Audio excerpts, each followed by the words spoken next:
Alright, welcome back everyone. 欢迎大家回来。今天是第166天 on this day 166. Business as usual, getting closer and closer to that first master review. Let's head into our lessons right away. 玉米 Yumi. Oh, what time is it? 12. I think we got this. We're on track. Yumi. I don't know why this is corn, but fair enough. Actually, no, I don't. Oh no, wait. That does kind of make sense, because corn. Oh, I see. Yumi. Oh, okay. I know why. Why they combine jade and rice. It's like a stick of yellow jade with little rice-like kernels growing out of it. Yummy. I disagree. I think it's more looking at the I think it's I guess it's yellow. But I think more of the green husk. So it looks like a jade rice-like kernel. So it has rice-like kernels, but the husk is green. They're not yellow.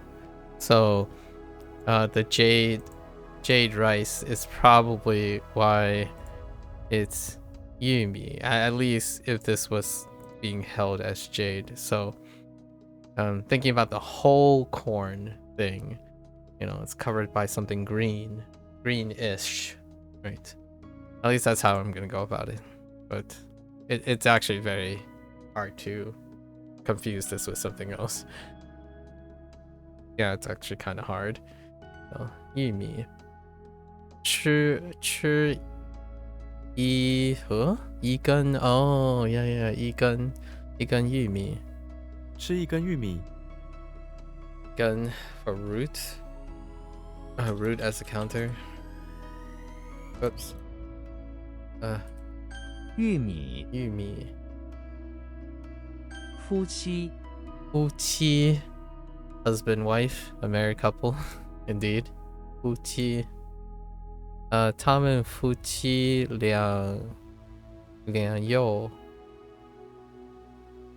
That's not 两 That's something else. Something 又吵了俩他们夫妻俩又吵了 What? 他们夫妻俩又吵了俩又吵了 quarrel again is this what? Yeah,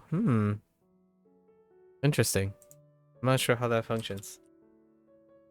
夫妻挑选 select and choose. It's probably both choose and select, yeah, or pick. Got it. 我花了很多时间跳选一条什么？一条合适的体物 ？No, not 体物，礼物。So I spent a lot of time selecting a suitable gift. Oh yeah, that works. I spent a lot of time selecting it. It actually does read that well. It actually reads from left to right. It's not always. I think 50 to 60% of the time. It's about a 50-50 if the thing reads exactly like from left to right.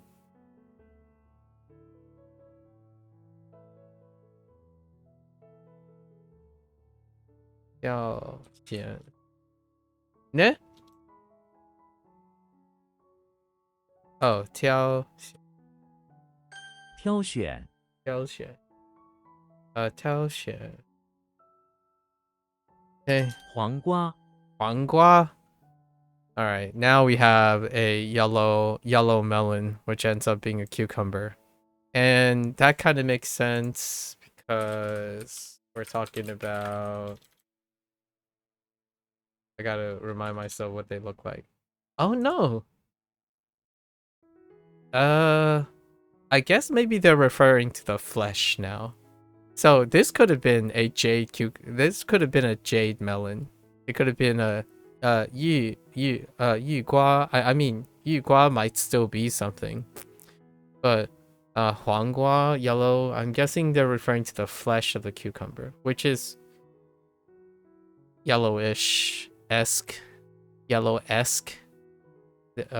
Especially when specific type of cucumber being used for like fermentation and so. Yellow-esque is related to melons and turn yellow when overripe. Yeah, so cucumbers yellow, fair enough. Although huanggua, how could this get confused? It could get confused with a squash though, right? Squash is, oh yeah, it could get confused with a squash or zucchini. Well, I guess zucchini and cucumber, that's perfectly all right. But oh, it can get confused with a squash. There's a chance I would get confused with a squash. Huanggua.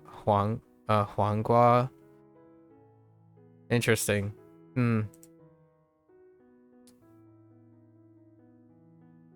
你吃黄瓜吗? That's fine.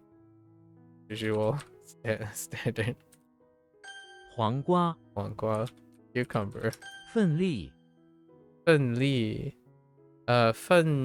奋是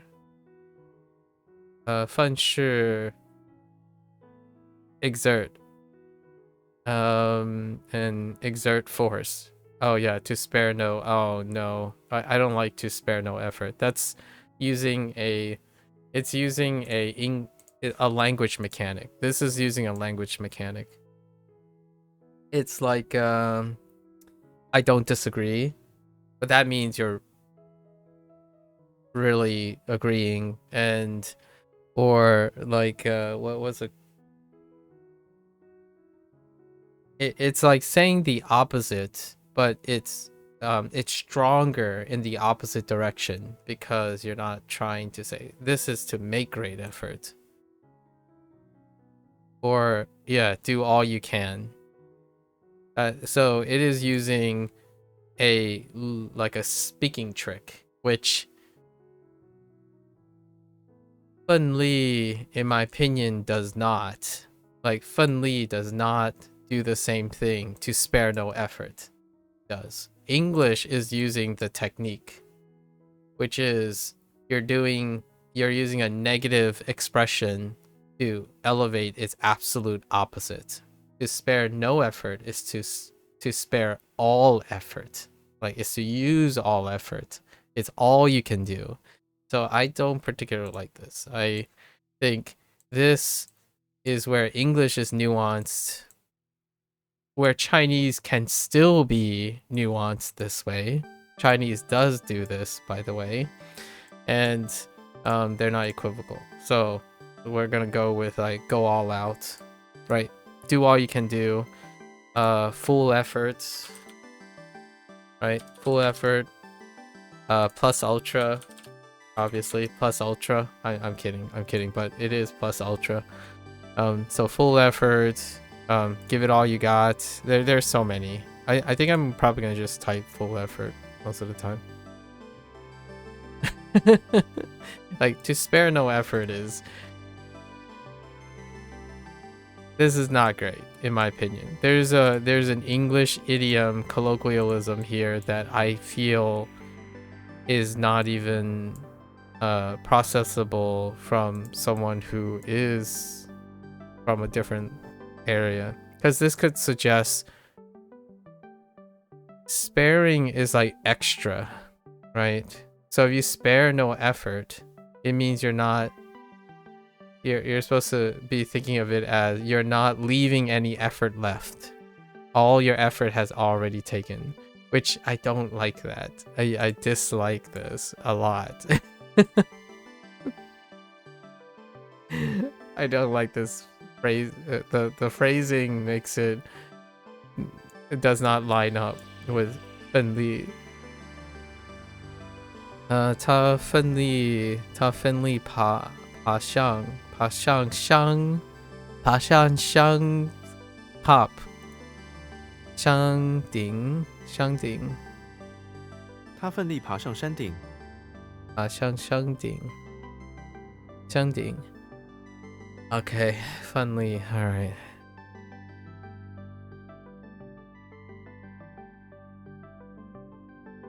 Oh wait, no. Yeah, no. I was thinking maybe I can think of it a different way. That's why they use spare no effort, but no. I got nothing. Oh yeah, no, I got nothing. 奋力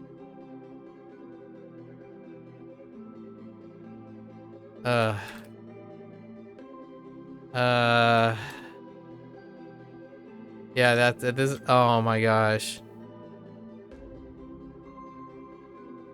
This is gonna be a nightmare. I'm just gonna write full effort. That's a nightmare. The way this like it will trigger so many like, oh, it's close enough, or that no, this is a nightmare. Yeah. 玉米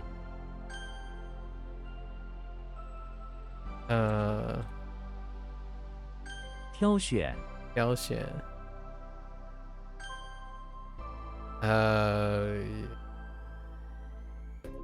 wait.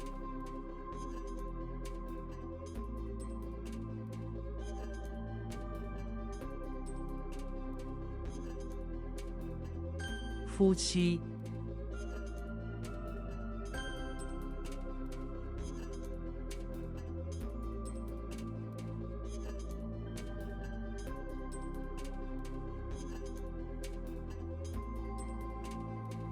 黄瓜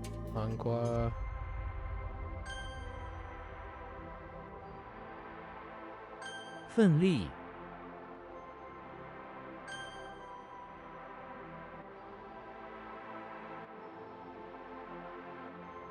Pumpkin, 南瓜, south melon, and I don't know. Is a melon that grows in the south part of China apparently? Okay.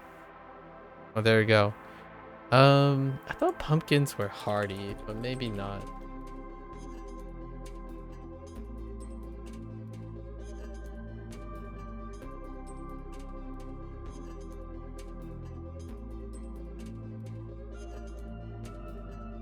Yeah, I thought they were easy to grow. Oh, but they might need consistent moisture. Okay, that makes sense. I was trying to link it to why it's particularly the south part of China. 他做了一个一这很好吃的南瓜汤 Oh, 一道奶 Oh, interesting. 一道 She made 一道 a counter tasty pumpkin soup. Interesting. 一道 Huh. 南瓜 Alright. 西瓜 The west melon is that comes from the west. I mean, I'm not sure about that either.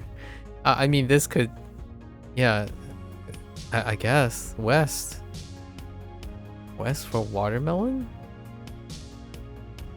I'm secretly waiting for north melon and east melon.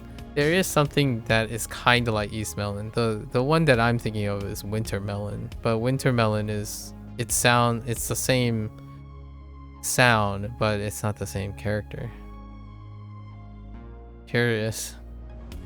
这个西瓜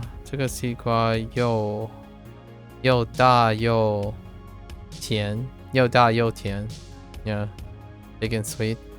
It's more like yeah, 又大又甜. That's fair. And works. Big and sweet.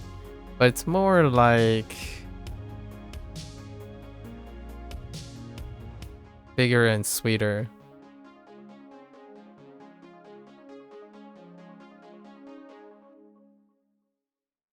西瓜西瓜未婚妻未婚妻 right?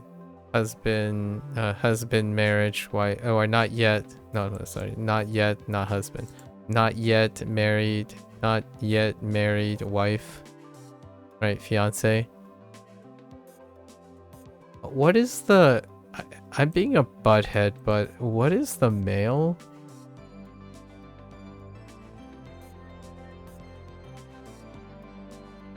Or are they both the same?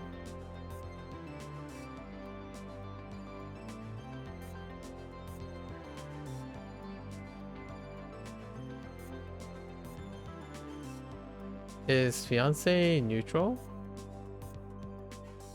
Oh, fiance and fiance both are pronounced the same way. Oh, just an extra E. Okay, I see. That's why I couldn't figure out. I'm like, could have sworn. So this is the female. I see. Got it. 我的 fiance. Just kidding. 我的未婚妻，未婚妻是我最爱的人。Yeah, fair enough. 最爱的人。未婚妻 Are you expecting me to put that accent mark? 奋起奋起奋起 exert up to begin. To do something is to exert all your effort in hopes you can begin to really change things. Rise with force, rise with spirit. Interesting. Rise vigorously. Oh, that type of rise up. Not to rise like to get up, like simply to get up or wake up or something like that. It's rise up. Rise up. Interesting. I kind of like rise with force. That actually works out for me. Plus ultra. Just kidding. Sorry, I'm like at the tail end of catching up with academia. So anything that deals with like power improving and not, it's just plus ultra. 奋起我们必须奋起 resist 反 something 反抗我们必须奋起反抗。奋起oops 奋起 okay. I have a weak term to rise, and I think it's shun or something. It'll come up again. It's a weak one, but we can link 奋起 to that. 挑食 Yep. To select food. A picky eater is one who is particular about which food they select to eat. 挑食 This, in my opinion, is the quintessential way that I communicate with my parents most of the time. And this is it may or may not have affected my way of learning English or learning language in general. There was someone made a comment about that it it what is this? It's a trend that it's part of this person's brand. They said that learning how to participate in like formal education or like the way other people learn is not informative to how the language culturally is used or thought of. And I disagree fundamentally, because the way I approach language now is inherited by the language itself's propensity to do things like this, and it can bleed into other languages. So having exposure to the way other people learn, like when someone says, oh, formal education is not useful because it doesn't give you an idea of the people's culture and how they acquire their language. Are you telling me that those people don't go to school? And this person was speaking from a Japanese perspective, but from a Chinese perspective, I talked about this a little bit. My parents approached English the same way they approached their language, and that's because it's culturally relevant how the formal education system works in each system. So in this way, one of the things I grew up doing is doing this in describing English words, and then vice versa. So why am I picking on why am I specifically picking on this? Because this doesn't necessarily say picky eater. But in Chinese, to me, in my brain, it's like that is picky eater. And when you're trying to discover new words and learn new words, this whole like disjointed thing, when people think this is disjointed, it's not necessarily disjointed. In fact, there is subtextual connections between the two characters. So one of the things that differentiates me, I suppose, I'm not sure about how other people feel when it comes to it, but learning new like Japanese words and Chinese words actually goes through this process of seeing characters next to each other, pairing them up, and going through vocabulary rigorously. And I might not speak, right? Like I didn't grow up in China, but my parents, when they were learning words, it's actually fairly close to this process. So when someone comes up and says, well, if you don't do it like they do it, like other people do it, right? His whole spiel, this person's spiel was, you have to learn it like the people, so that you can get into the mindset of how they construct words and construct sentences. Like, yeah, like this. But his whole point was that only certain types of approaches are acceptable to him, because this person is like an immersion only person. So how do you immerse in the way, at least for me, how do I immerse in the way my parents think words work in English, right? I'm not saying this wasn't a barrier for them to learn English words. It is very much a barrier for them to learn English words. But culturally, this is how they learn a lot of times when they were growing up. So if that's not culturally relevant, that's a weird way to say that you don't understand. You actually ignore other people's cultures of how they acquire a word meaning, while saying you understand but only teach Japanese. And that makes sense from a Japanese perspective. Yeah, I can see that, right? From a Chinese perspective, you combine things, you group them together and you compound them like this. You learn if you learned each character on their meaning separately and you just put them together, you ask your folks like, oh, how do you say picky eater? Is it something like a combination of choosy and food? This. So when I hear 挑食, you could literally say select food. So someone could say, oh, this is food selection, right? Like if you could interpret it as food selection. But when I see this, I think of a person immediately. Now, how does that work? Because it has something to do with these characters, like how they approach these characters. It's from the perspective of characterizing a person when it comes to these things. And it's felt as well. I don't know. I'm just spouting stuff, but you take shi and you're like, huh. You would think food, right? So food only.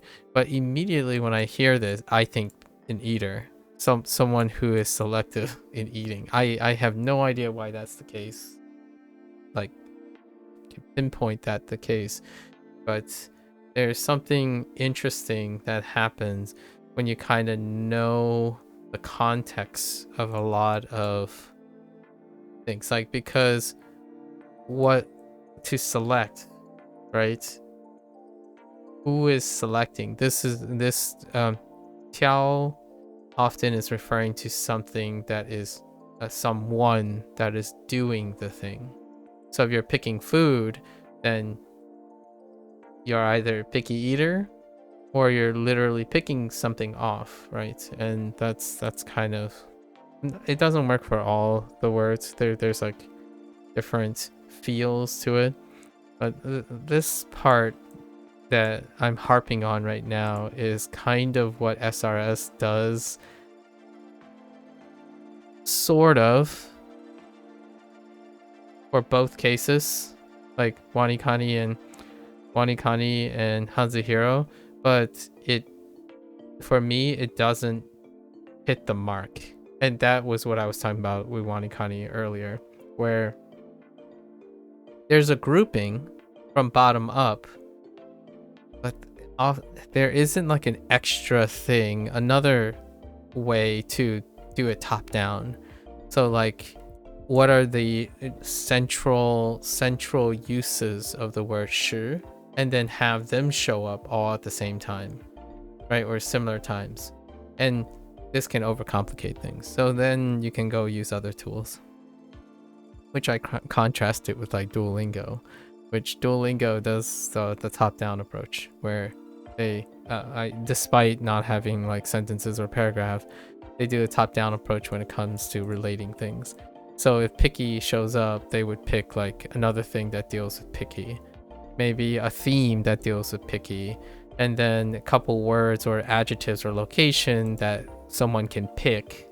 And therefore, when you learn pick or select, it'll be associated with things you can select, which is like food, right? Or menu. They'll pick like menu to include in it, requesting something, demand something. So they'll lump them all together.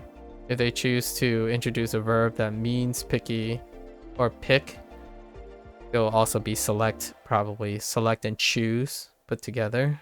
So all three of them would be associated together. And that to me feels like learning Chinese, at least Fujianese manner. Like, how do you say something when you can't say it directly? Say it in a different way, and then you learn the way that someone else prefers to say it. I don't necessarily think it's the same for Japanese. I think it's more like, this is the way you say it. 60 to 70, like 80% of the time, this is how you say it in this particular situation, and that's fine. Although I do have to admit, I've been getting some Chinese like content creators, and they're doing the don't say this, only say this but not this. And my thought is, so I don't know if that's their intent, but oftentimes when people say this and don't say this, your audience, in my opinion, those who are looking at that, is saying, don't remember this, forget this exists, and only remember this. Which, in my opinion, that is not very efficacious. It's shortcutting, lots and lots of shortcutting. And what does that mean to me? That kind of feels like when Wanikani writes, you already know this. You already know this. Shortcuts. So when you forget something and you say not to say this, you forget it. And then the things you say, you must say this or have to say this, you remember this thing. But when you forget this thing, or you remember the thing you're not supposed to remember, you forget the other thing, right? They become distinct from each other. So you not only not know what you don't know, sometimes you forget the thing you have to know because you have no context anymore. You lost a great value, in my opinion, a value that you're actively trying to forget. Not saying everyone does this, but in my opinion, it's a unintentional consequence. Like, is it important to know what you can't say? Or is it important to know what people don't often say? Yes, it does, in my opinion.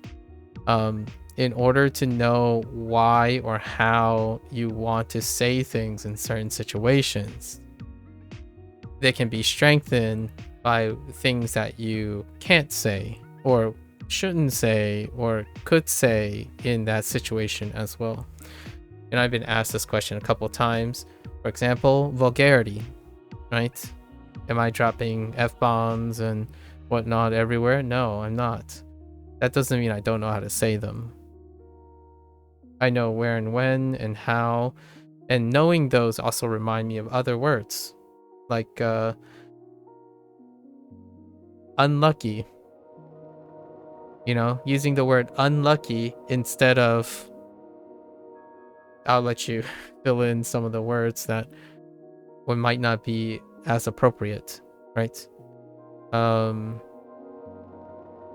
get good, right? Replace it with something else. Like, you could say you suck instead of get good.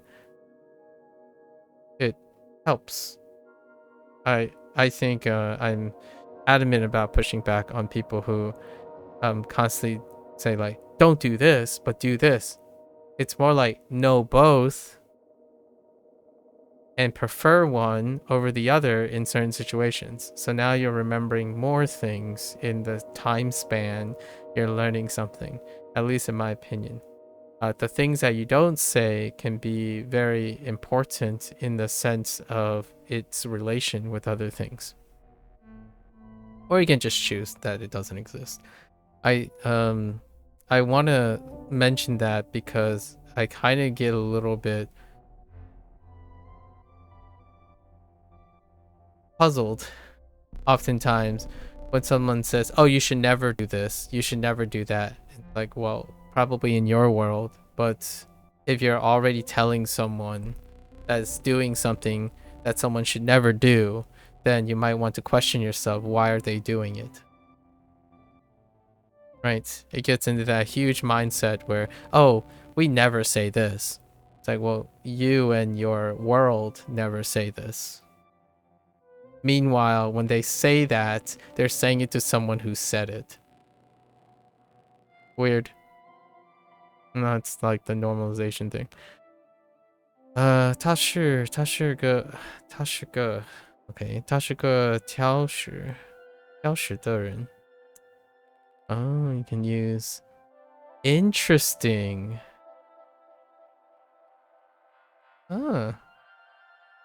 Almost feels slightly redundant.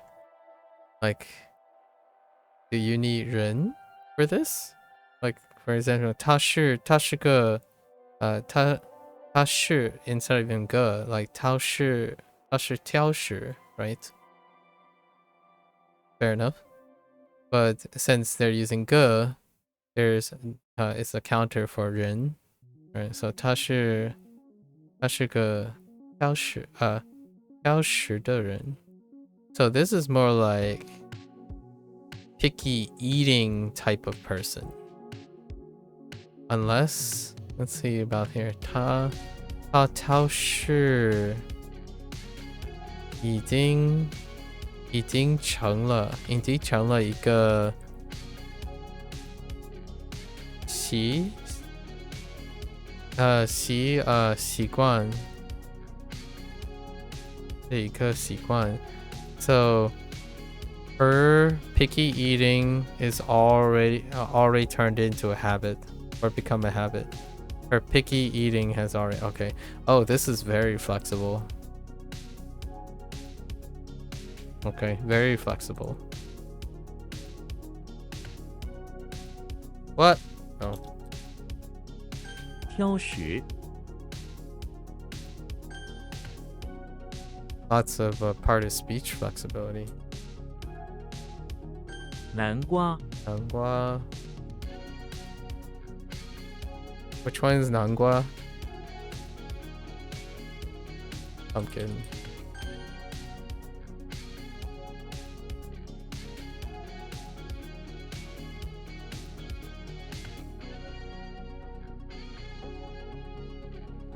未婚妻未婚妻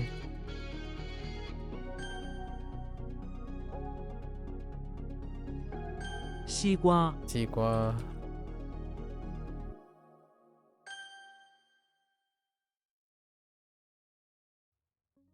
挑食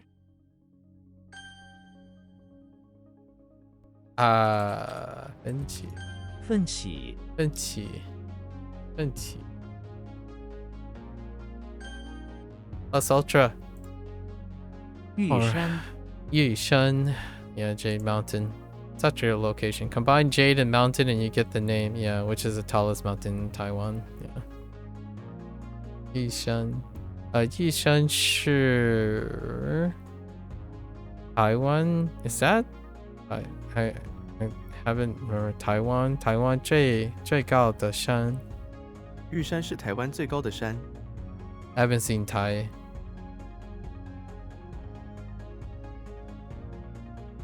Not so complicated anymore though, because it's like bien plus like sash plus bow.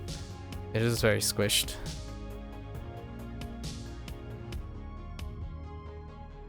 玉山 Yishan.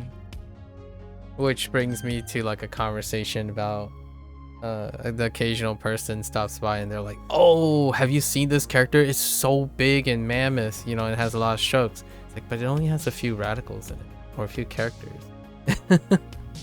Like there's only so many characters and radicals you can jam into a little tiny box, you know, like this thing here. So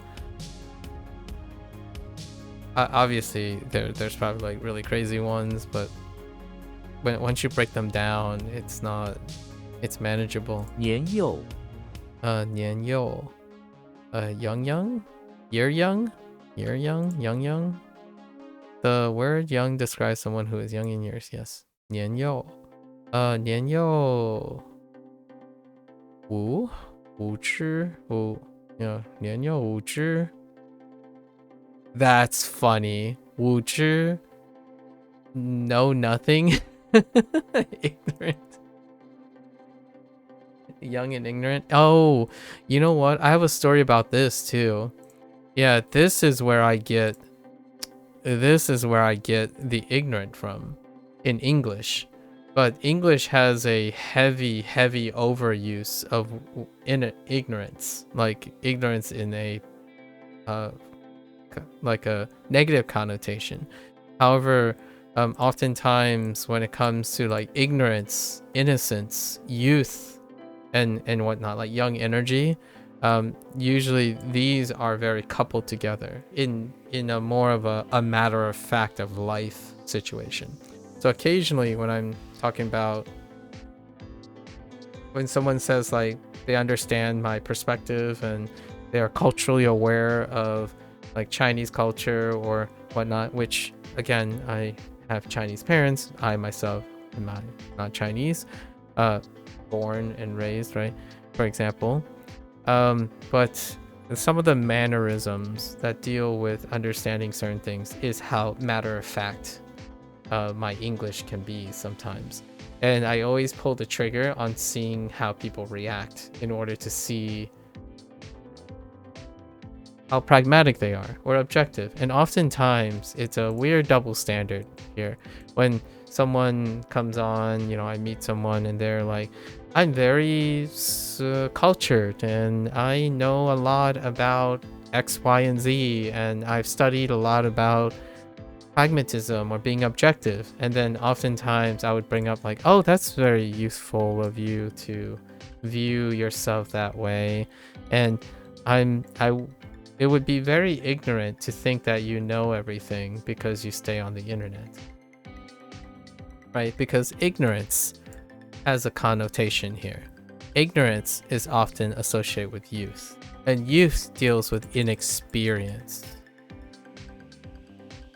So oftentimes, being raised in such a household, often age and wisdom are associated and locked together. Age gives wisdom and experience, and that makes the person less ignorant. And ignorance is a part of the life cycle. When you are young, you are inherently going to be ignorant of a lot of different types of experience, and that experience imparts wisdom. The reason why that is very important to know is oftentimes growing up in such a household is that there are youthful expressions that rarely or less likely occur in like the Chinese culture, especially. Not that I know firsthand, but it tracks that when you are young, you are more likely to think that you know everything and you know everything about yourself, and you make comments that are very ignorant of the world views or awareness of your own ignorance, right? As one becomes older, they are more and more likely to appreciate the ignorance that mortality has brought about. So one of the concepts are you tend to feel less and less likely or compelled to not acknowledge your ignorance over time. And because of that appreciation of the potential ignorance, you rarely sound young and ignorant. And one of the aspects of being young and ignorant is not understanding that you can't possibly know more than someone. You are unlikely to know more than your later self. And you are even less likely to know more or experience more than someone who is older than you, who has outlived you. And that's not necessarily a bad or a good thing in the sense of like those who can't culturally resonate. But for me, that's where I understood the power, the pros and cons and power of understanding your own mortality and ignorance. I still, to this day, find it incredibly humbling the things that younger people know that I don't know, because in my lifetime, I am still ignorant of many things that I do not choose to do. However, what is young perspective and older perspective is the longer you live, usually someone who is not ignorant is likely to know how ignorant they are because they don't have those experiences. And that's kind of like the weird cyclic but kind of very feeling flags of maturity that I guess a lot of people use the word mature. So when someone comes up and say, oh yeah, I just know lots about this and whatnot, and I did so much, I spent like 14 years doing this, I am an expert on it. Like, well, culturally, I can kind of see that from a Western viewpoint. And even then, I would say someone who is incredibly older with a lot of experience typically stray away from making themselves liable to be a know-it-all, because that doesn't exercise humility or the aspect of life that constantly reveals to you that there's so much to know. And with ever growing knowledge, there's ever concern for more things you don't know. So when a world stays small, it may seem finite. And when it seems finite, you develop habits and behavioral speaking patterns that represent how small your world is. As one ages, they likely develop the tendency, not that you can't, not that it's not avoidable, but typically as one ages long enough, they realize that the world is well beyond, like much vast than in any individual person. So that's kind of my little appreciation for having grown up with parents who behave and speak from a different culture, right? The Eastern culture has this very and I still excuse myself and tell people that it is still very important to me. It's not ageist in the sense that some Westerners, like a lot of Western cultures, would argue, but there's this what is the word? Venerance? No.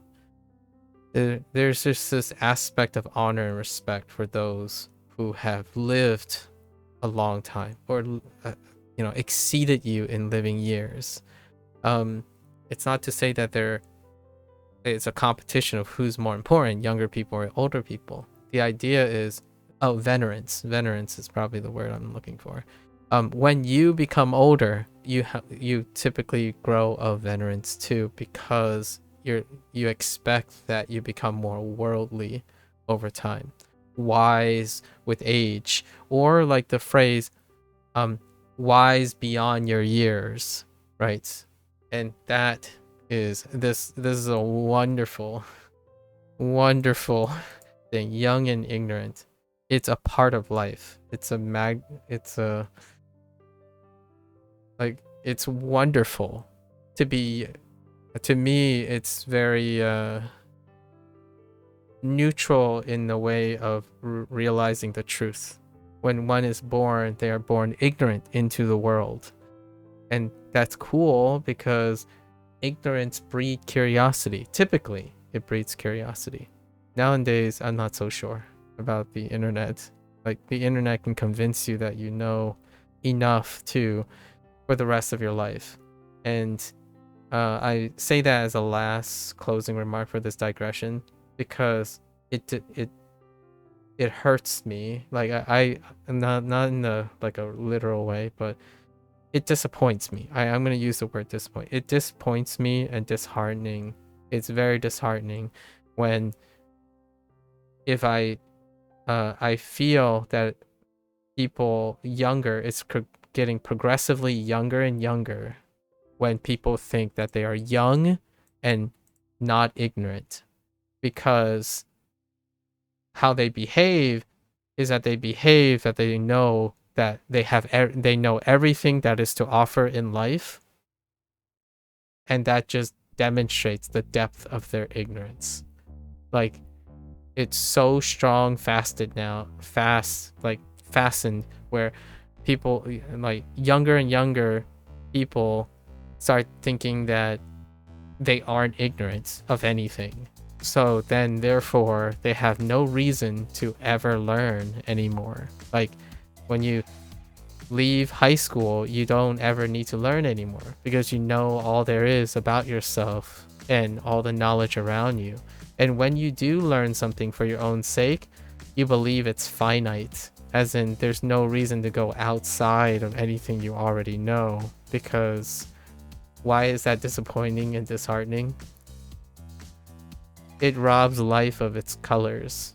It robs life of potential transformative emergent things. You choose to control every element of your life because you truly believe you are no longer ignorant to your own experiences and the world, right? And that is kind of the irony in a lot of things. When someone says, I'm very cultured, generally people who are very cultured typically would express that in a different way, in my opinion. Like, a real culture person would talk about those culture and seek more cultural awareness. They don't typically refer to themselves as very cultured or intellectual or inquisitive most of the time. They might talk about the act of being inquisitive or how to remain inquisitive. And one of the biggest ways to do all those things, how do culture people express culture? Be interested in other people's culture. They express openly interest and talk about different cultures. Rarely, in my opinion, is when someone gets older and they try to stay inquisitive and cultured, that they would come to the conclusion that they are cultured or inquisitive. Why is that the case? Largely because when you learn about another culture, you only get reminded about how short life is, and you don't know a lot of things. When you learn about the Japanese culture, you just realize there's a whole nother culture that you might not be able to spend an entire lifetime knowing.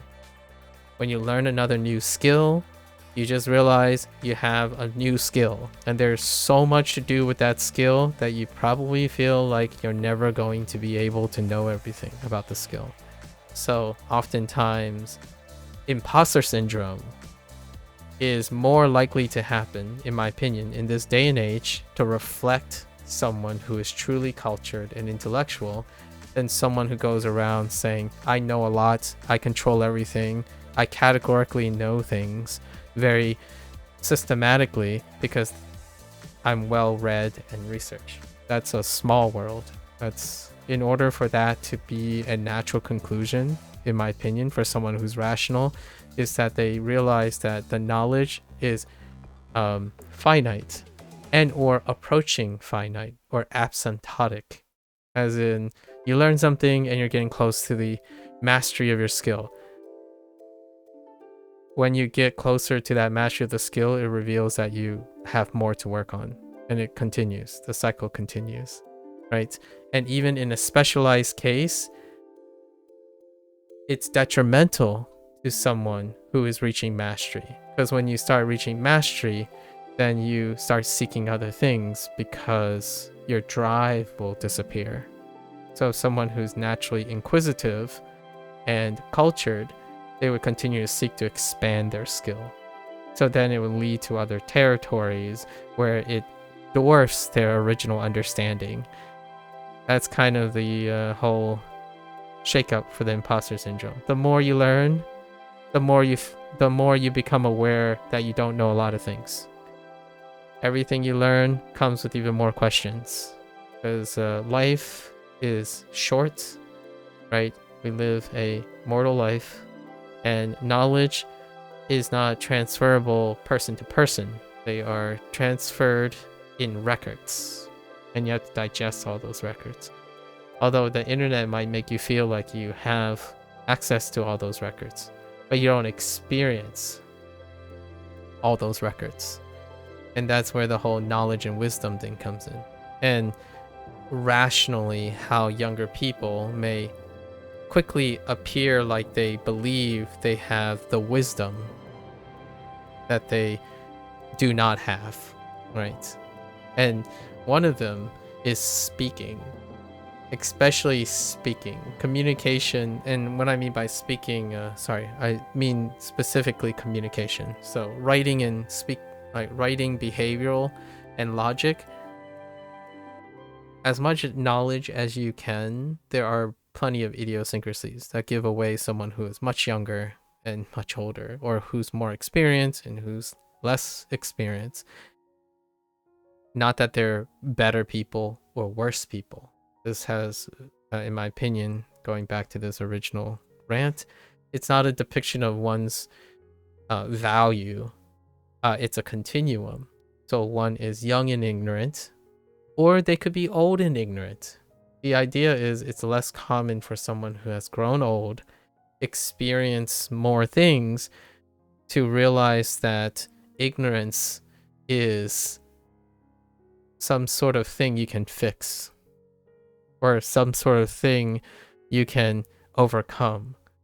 Now, at least in my opinion. So when speaking to an intellectual or speaking to a wise person, rarely do they speak in terms that make them sound young. At least that's my personal take. And I don't mind it. It's a shame that that type of acceptance isn't, or that type of understanding.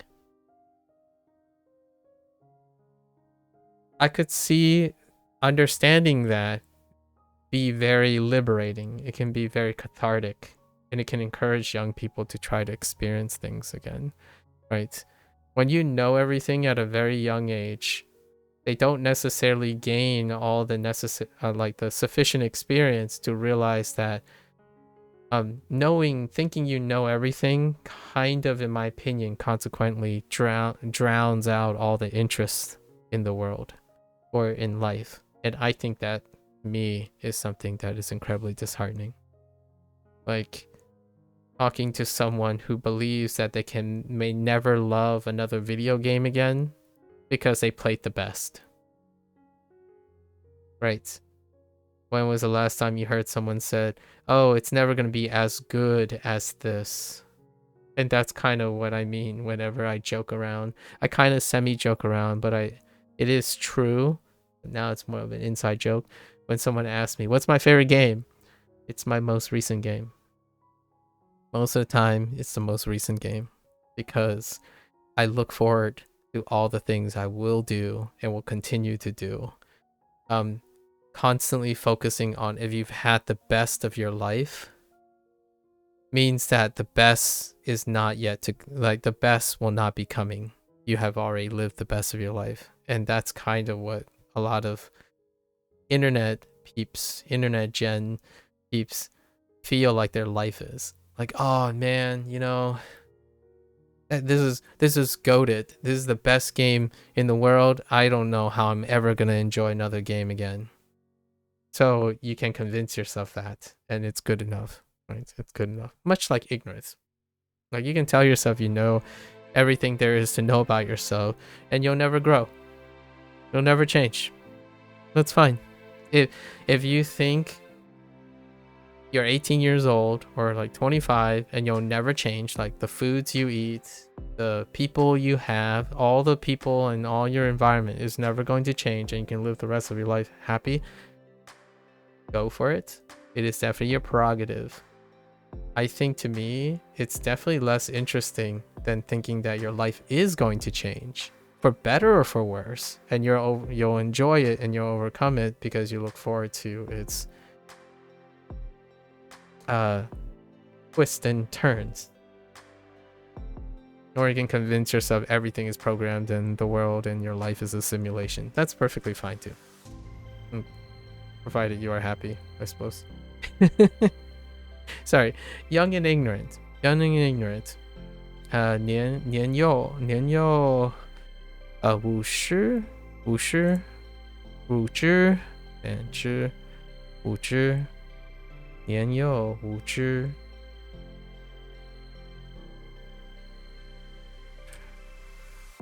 年幼哦，降水 降水. That's kind of what I mean when I say, oh, that's such a youthful expression. And then I push buttons a little. I'm like, hey, why don't you try this stuff? This stuff seems great. Like, nah, I'm stuck in my way. How about, okay, so what way are you stuck in? Right? And you can even, it's very powerful if you can convince an older person who's like, yeah, I'm done with life. Like, I think I'm okay with just settling down and stuff. Nudge them a little, you know? Like, make them young momentarily again. And that's kind of what what young and ignorant means. To be youthful again. Like, to revive someone. Like, someone who's, I don't know, 60 and they believe they've done everything there is to be done. Make them feel young and ignorant again. That's kind of what that phrase means to me. When you immediately, the moment you realize you're ignorant, it makes you young again. And if you think you're young again, you realize how ignorant you are. And then it makes you want to explore again. like be inquisitive, discover something new. It's like, oh yeah, you know what? I never picked up the guitar. And then you pick up the guitar and you realize how ignorant you are about the guitar playing, right? And then you're like deep into it again. That's young and ignorant. It's youthful, and that's my positive. It's not ignorance is not a it's not a negative word for me. It's a part of learning. You learn things because there are things you realize you're ignorant to. Not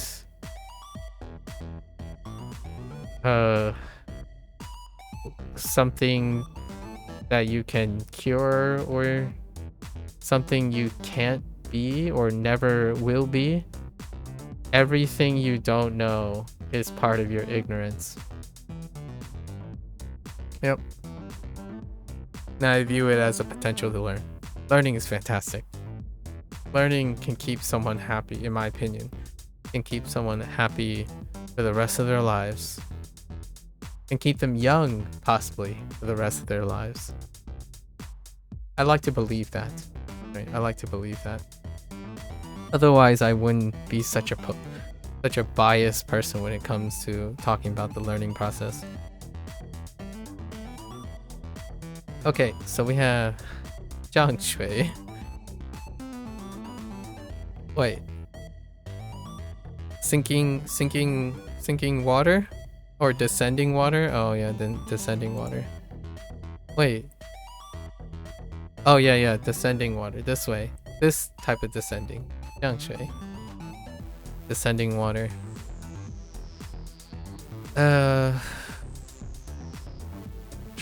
事业 no, not 事业史降水量最大的月份. It's let's see. April is precipitation quantity the most of the month. So April is the month with the most precipitation. April is the month with the yes. It reads really well. I think the way Kevin writes a lot of his sentences makes me feel like if Kevin is writing these sentences, right? When it lines up, it makes me feel closer to understanding that Kevin's got like nailed the feel of these sentences. Like what I mean is you could have slightly worded this in a different way. Like in English, you can word this in a very different way. And to me, it would still be fine, right? But the idea that when I read this and I'm interpreting this and then I quickly switch all the words around and it comes out exactly this, word for word, tells me that I can really associate with Kevin as being someone who is switching back and forth between the languages. Like, it's kind of, what is analogous? When you're listening to Japanese or you're listening to Chinese and then you see the English subtitle and you're not constantly being like, that's interesting. That's not quite right. No, that's not right. That doesn't feel right either. So that to me, when you have those feelings substantially and then you are like using multiple languages, that is the interpretive thing that I like about being I'm semi-multilingual, right? Semi-multilingual. I'm not gonna say I'm strictly multilingual, but I have developed a feel way long ago for Mandarin, like listening in Cantonese even, and Fujianese, right?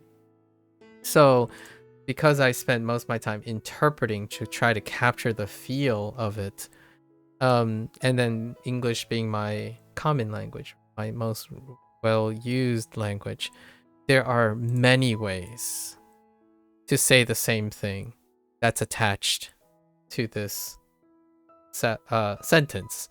But occasionally, it's not all the time. I think Kevin and I have like a 40 to 50% chance that it would be. And when it lines up, I'm like, yeah, Kevin's got it. Kevin's got that feel.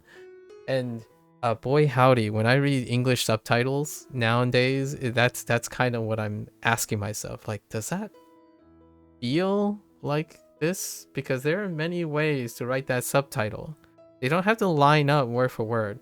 So that whole like fun aspect of, is it a localization through a translator, or is it an interpreter who knows both languages and they're negotiating capturing the native feel of things? And to me, that's why Like a Dragon games are pretty dang wonderful. I'm not sure if that was their intent and who's like doing all the work, but they really do make an effort as to, well, that would sound really weird in English, so let's write something that captures the feel in English. So then you have like performances that don't feel like it's someone reading off a translational script, as in, oh, they said this, so we have to exactly say this, as opposed to, oh, they would more likely say something like this in order to capture the same feeling. And I kind of like that, like, despite it's only one sentence, because what would be like a translator's thing? Fourth month is falling waters quantity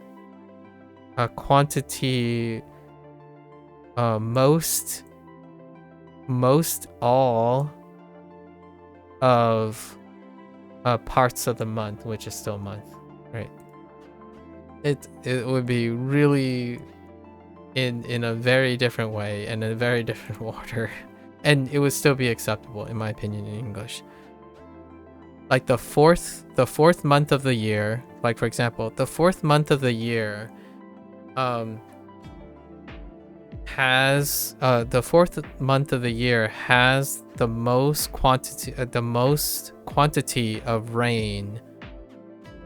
Yeah, that's it. Like you could say the fourth month of the year has the most quantity of rain, and that would still be April is the month with the most precipitation.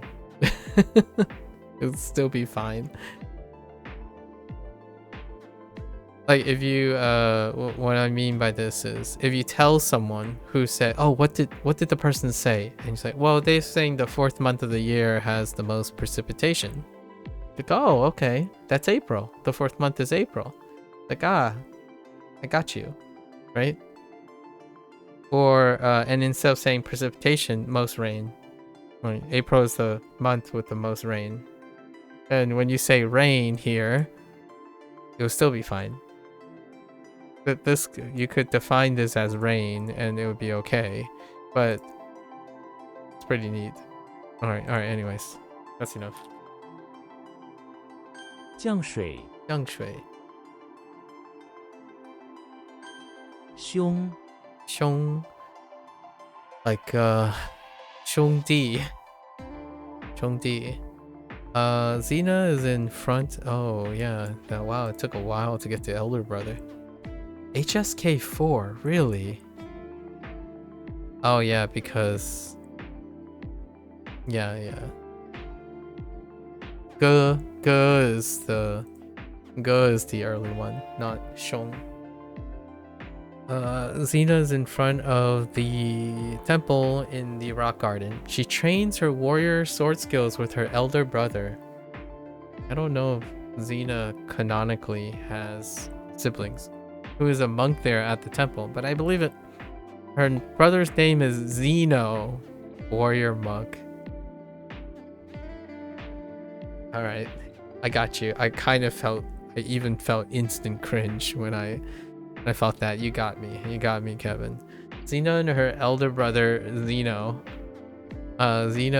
swing at each other there in the rock garden. Yeah, this is gonna work. This works really well. Although I already know Xiong, like Xiongdi, yeah, Xiongdi brothers. Siblings. 兄弟姐妹 oh yeah 兄弟姐妹 of course 孪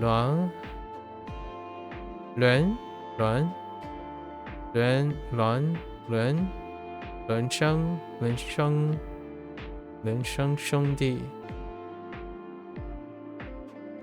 make sense whoops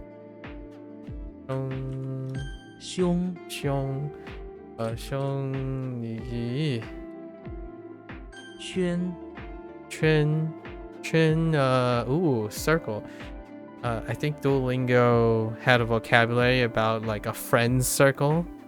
Is it like 友圈 or 圈友? Is either 友圈 or 圈友 friend circle, literally friend circle or circle of friends or something like that. It was for social media. It was about like your Facebook circle. Quasimodo is in front of the pawn shop wearing a headdress. I'm sorry, I'm keeping track of time. Pawn shop wearing a headdress, sitting on the sidewalk. Actually, let me check. No messages. Okay. Sitting on the sidewalk, he has a second-hand paperclip. Okay. That he makes into a circle. Okay, and puts it around his mouth to make his lips look more puffy and like a circle.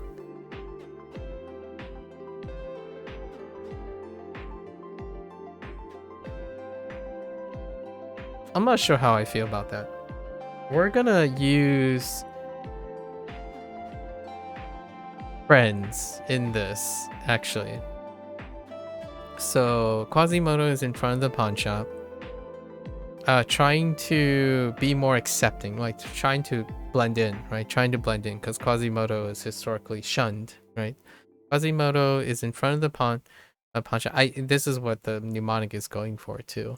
So he tried on wearing a headdress. He got a headdress from the pawn shop, right? He got a headdress from the pawn shop, and he's sitting on the sidewalk, and he bought some secondhand paper clips to fasten the headdress onto him, because he wants to headdress onto him, and he got some stuff like some makeup, especially some makeup for his lips or his mouth, you know, to blend in some more, and he's trying to increase his friend circle or trying to break into other circles, you know, other circles. I think that's fine.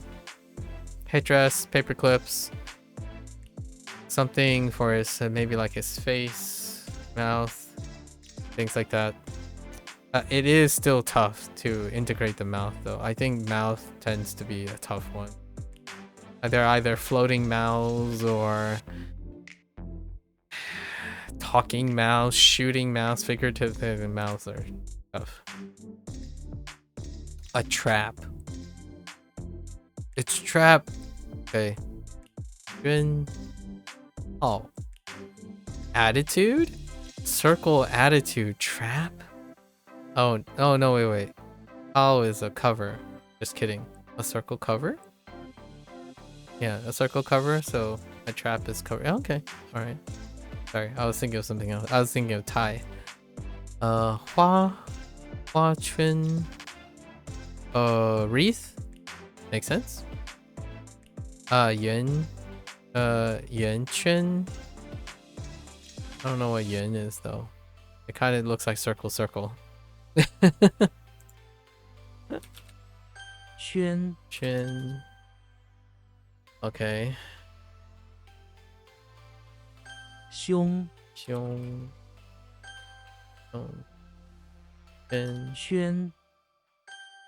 Okay. 年样啊，年幼 not young， 年幼。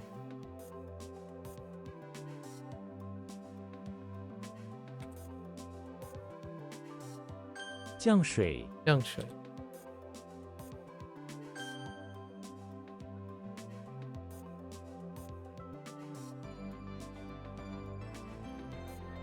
玉山，玉山，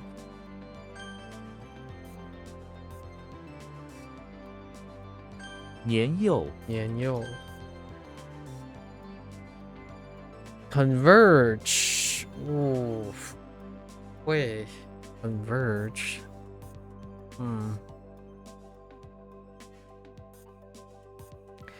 Hulk is kind of rough sometimes, but unless it deals with smashing. If it's smash, we got it. The Hulk is in the bathroom of the beach house. Okay. By the bay, where there are 2 spraying streams of water coming from one of the pipes. Bathroom. He places a box under them where they converge. Oh, yes. Slowly filling the box with water. And then he gets his pet beach turkey and places it next to the converging stream of water so that they can keep on drinking it and keeping the box from overflowing. Okay. That's actually kind of cute. How's that any different from like Shrek or Frankenstein or Bigfoot? Not really. And the reason why I'm saying Shrek, Bigfoot, Hulk is because I'm thinking of Gentle Giant, right? Gentle Giant is the thing that connects this euphemism, or like this imagery. So, and Frankenstein. Frankenstein's monster, Shrek, and Shrek is very tightly close with Hulk, and then I just realized I almost, and then Bigfoot, right? Bigfoot, Shrek, Frankenstein, Hulk. How do I make this about Hulk? It doesn't help that Shrek is green and so is Hulk, but it's usually Shrek. And Frankenstein's monster is often kind of like an off-green. Bigfoot? No, Bigfoot is spared. So, Gentle Giant. Converge. And converging is really far off. But the spray in the box kind of helps with the converging. Turkey. Can I do anything with turkey? We're gonna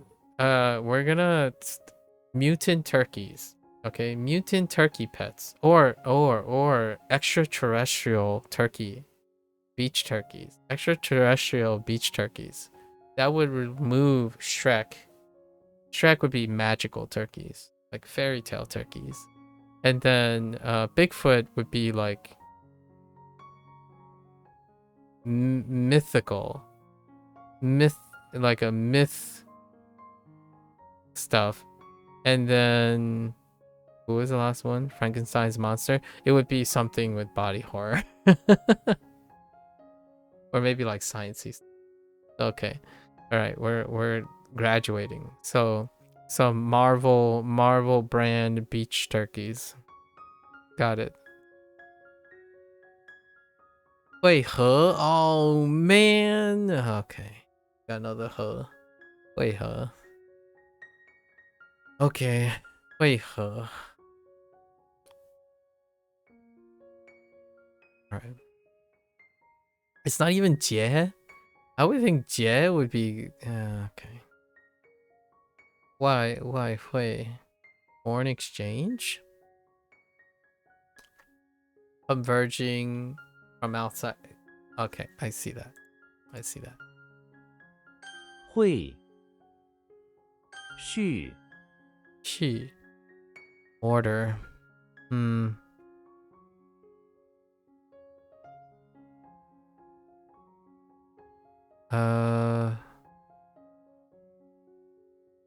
have 3 orders. She. Professor X is in the bathroom of the house. Okay. Where there is a small shack built on top of the bathroom. Okay. Before he enters it, he must first put all of the ceremonial maces laid out on the tile outside of it in the proper order. Once they finally order, the shack opens. However, it isn't wheelchair accessible. Yikes.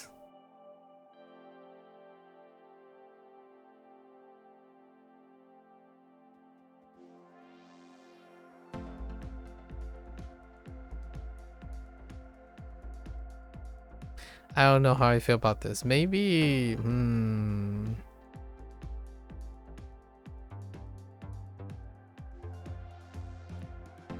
yeah, this one, I got nothing. Maybe he'll be like moving and shifting the ceremonial mace with his mind in order to like, I have no idea. It's a sequence. Okay.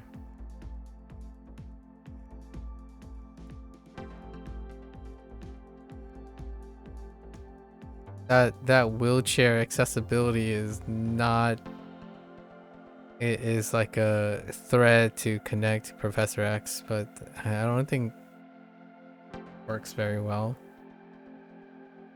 So I guess I'm just gonna imagine him.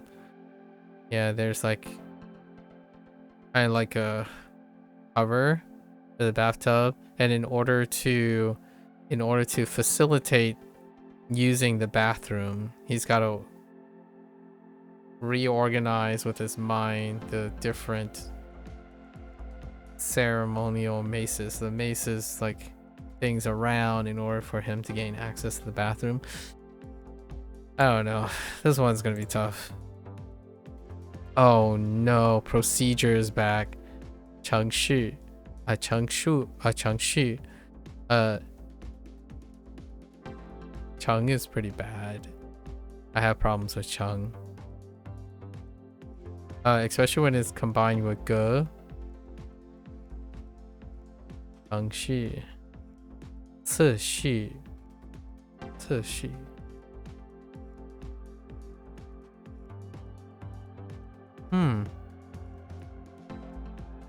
Zhishi. They're confusing. 宣序渐进.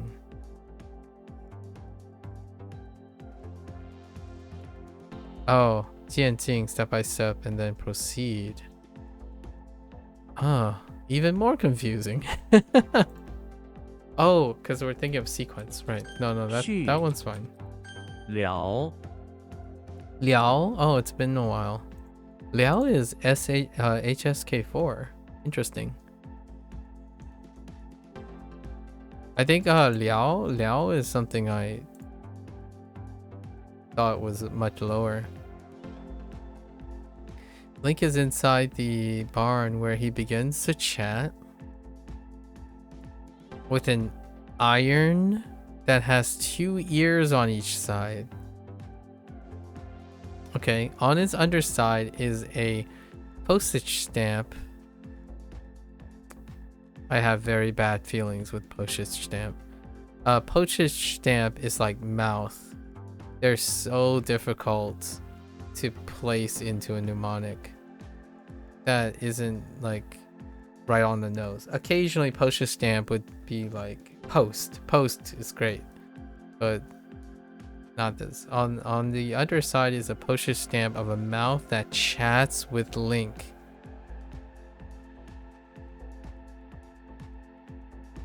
The cows look on confused. Okay. So Link is basically inside the barn where cows are staring at him because he just randomly started chatting with a magical iron that have a pair of ears and a postage stamp for a mouth. That's all we got. It's not good. Not good, but that's fine. Wu Liao. Wu Liao. Nothing to chat about. Boring. Liao Tian. Liao Tian, yeah, to chat. This is thing that I thought might have been lower, but it doesn't look like it. Liao Tian to chat.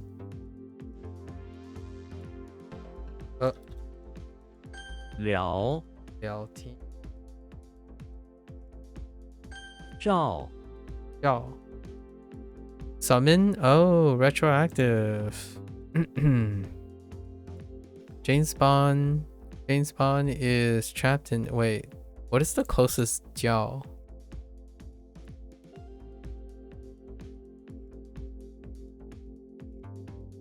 Oh, that's still Jiao. Yes, the one that I had a little bit of problem remembering. The connect Jiao. Not bad. James Bond is trapped in the bathroom of the barn looking for his next assignment. In the corner is a bucket of manure with a piece of paper sticking out. He reluctantly pulls it out and unfolds it. 007 has been summoned to headquarters immediately. The summons says, What a crappy way to summon me, he mumbles. Alright, that's fine. Summons and connect. We're fine. I think this is fine.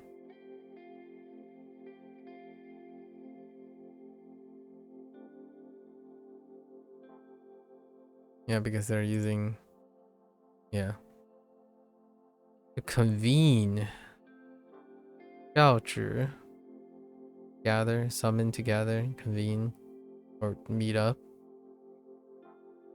叫回 to summon, return, to recall. Ah, ha ha ha, I got you. 照 Y'all. 腰 Y'all. Y'all. Oh, y'all. Really? Okay. I'm gonna need help with this.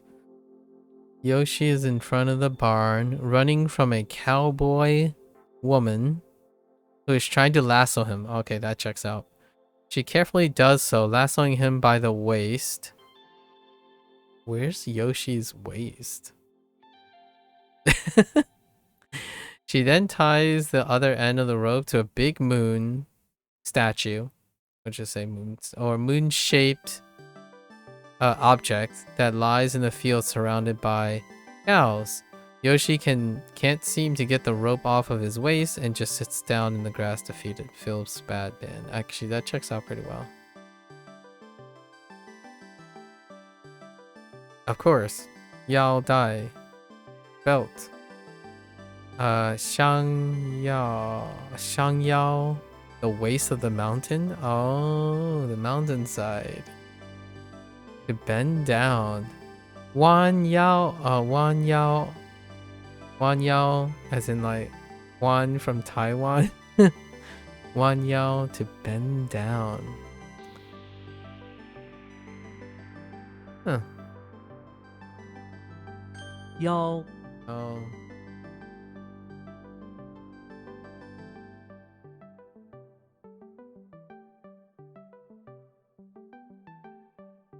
I totally forgot what this means. That's down.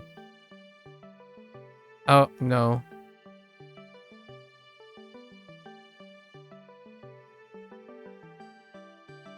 A waist. Yeah, I don't know about this. I don't know about that one. Okay. Okay. 会 Mm-hmm. 续 Mm-hmm.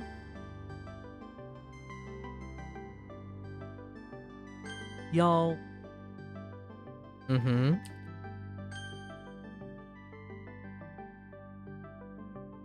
照 Mm-hmm.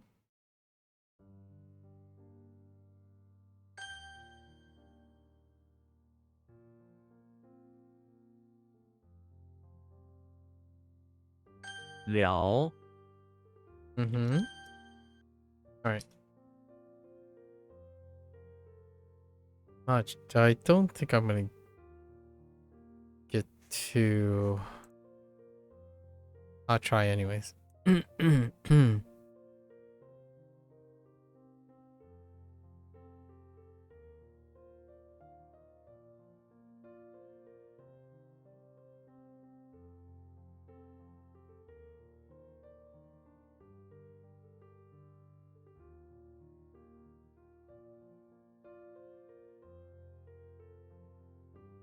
Oh, I just saw some new Discord things. Don't worry about it. Okay. Lock in. Lock in. Hopefully can knock this out. It's gone.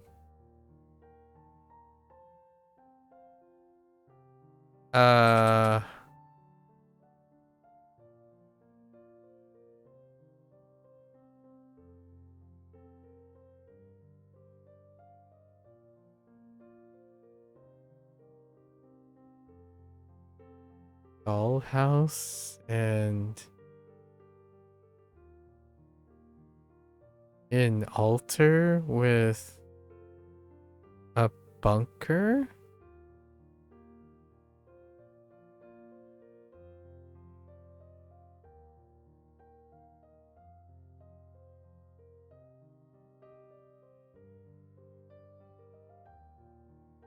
The heck am I looking at? Wait.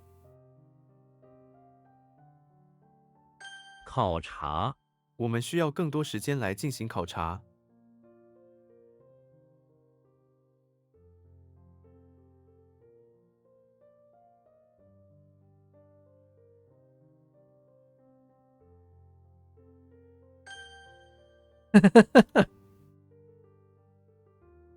I honestly that's hilarious.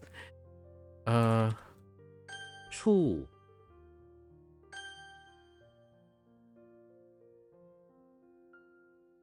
that was pure that was absolutely pure 其实， gut 其 feeling. 实情况不是那样。其实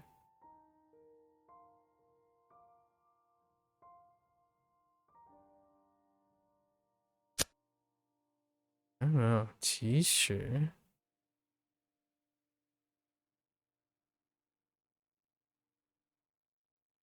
末日，世界末日，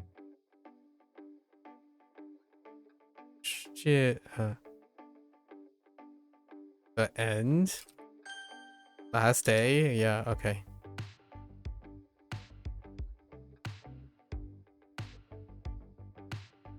穿鞋，请不要在室内穿鞋。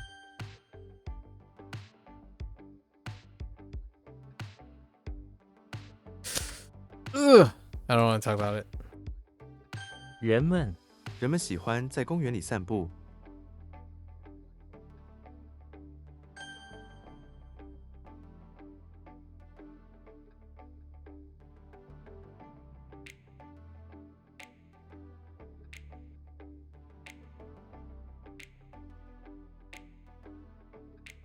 Oh, what is that?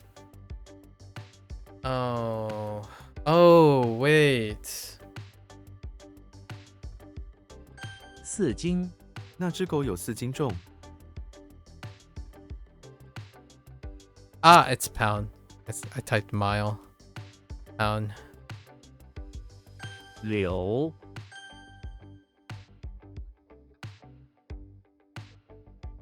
准备，你准备好了吗？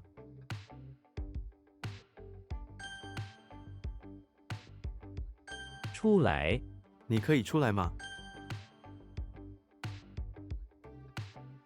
正在，我正在吃饭。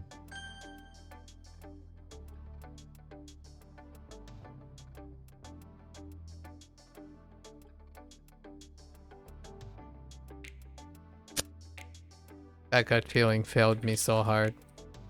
手机，我的手机在哪里？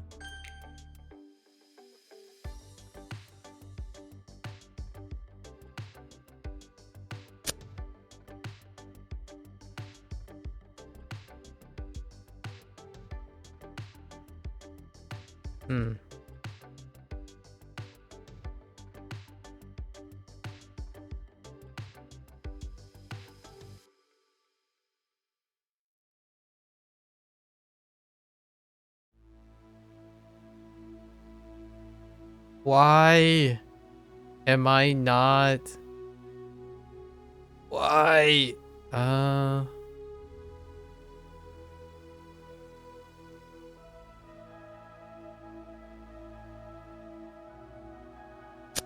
I don't.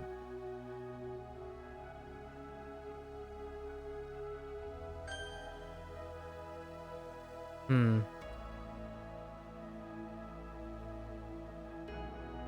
八 That's supposed to be crust. 呢最好他是我最好的朋友。其实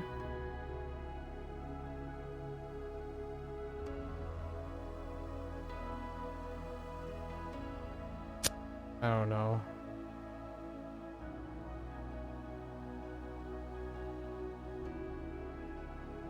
That's definitely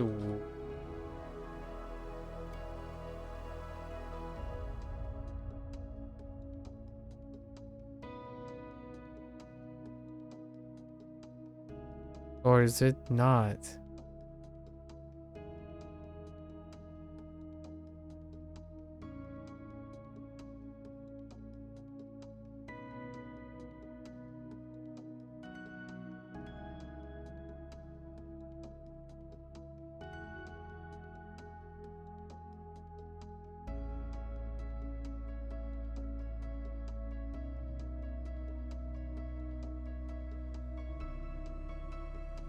Oh.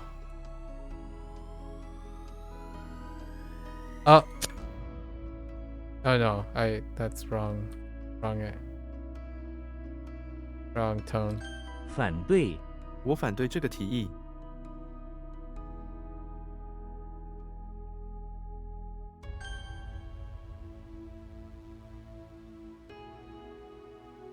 Ah, I did it again. Stop typing the same thing.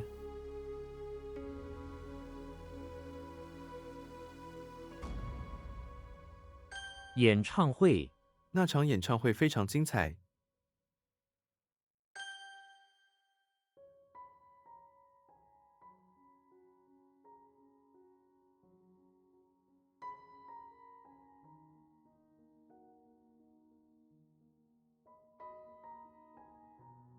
Hmm.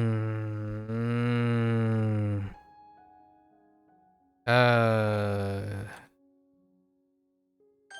同类他们是同类。茶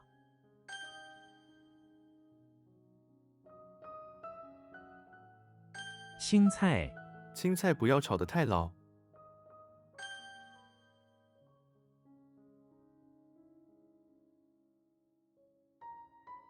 淡季现在是旅游淡季。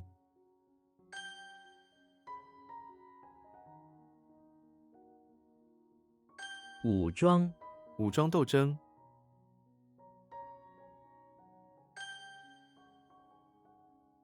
I often want to type uniform, military uniform instead of armed, but that's not how that works.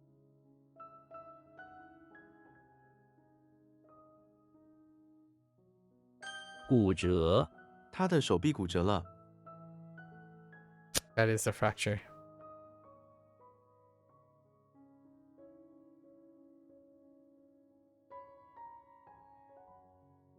剑 Yeah, that's fine.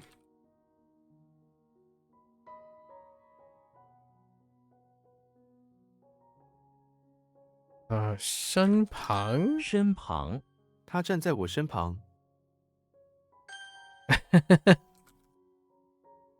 体会个人的体会。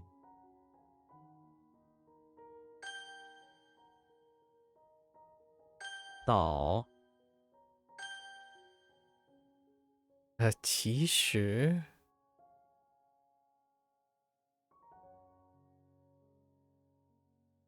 like besides the reality, actually, in fact, okay. Oh, I did have even though.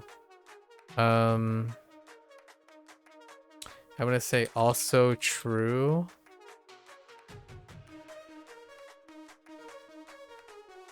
True. Truth.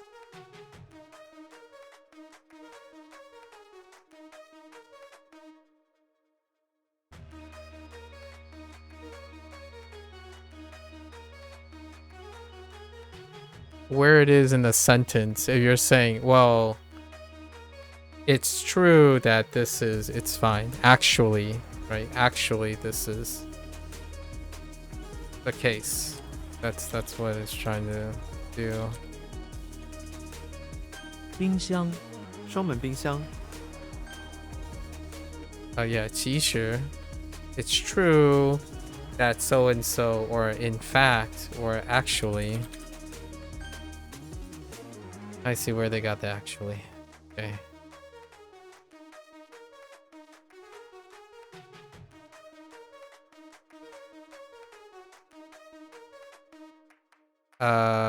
Yep. 降落降落后，请注意安全。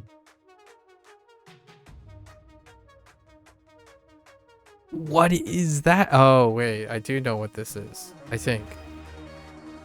What? Oh, I missed a G. Rang. No. Rang. Rang.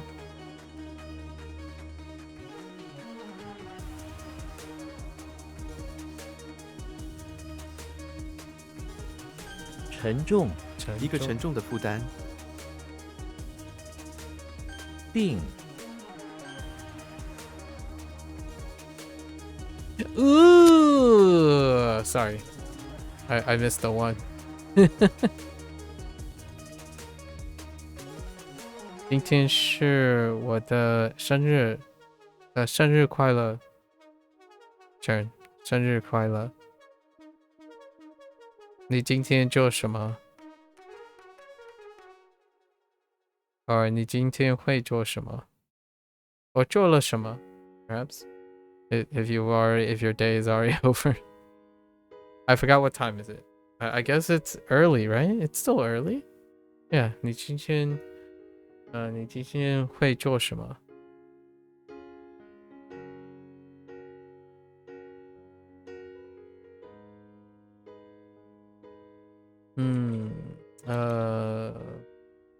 ？Sure.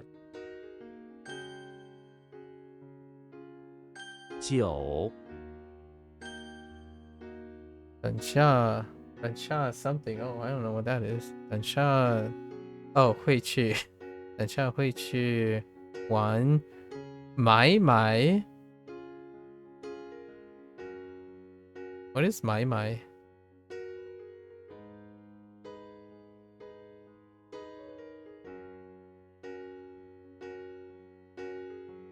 Oh yeah, no worries.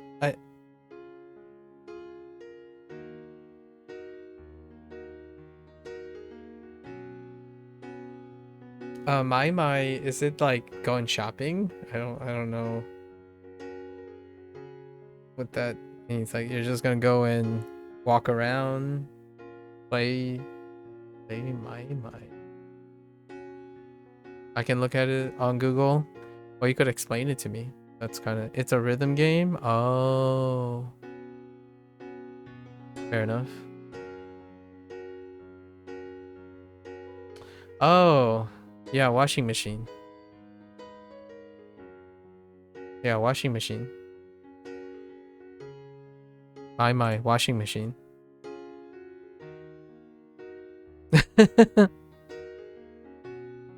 Oh, you did show me a video of you playing it too in one of your projects that you were working on.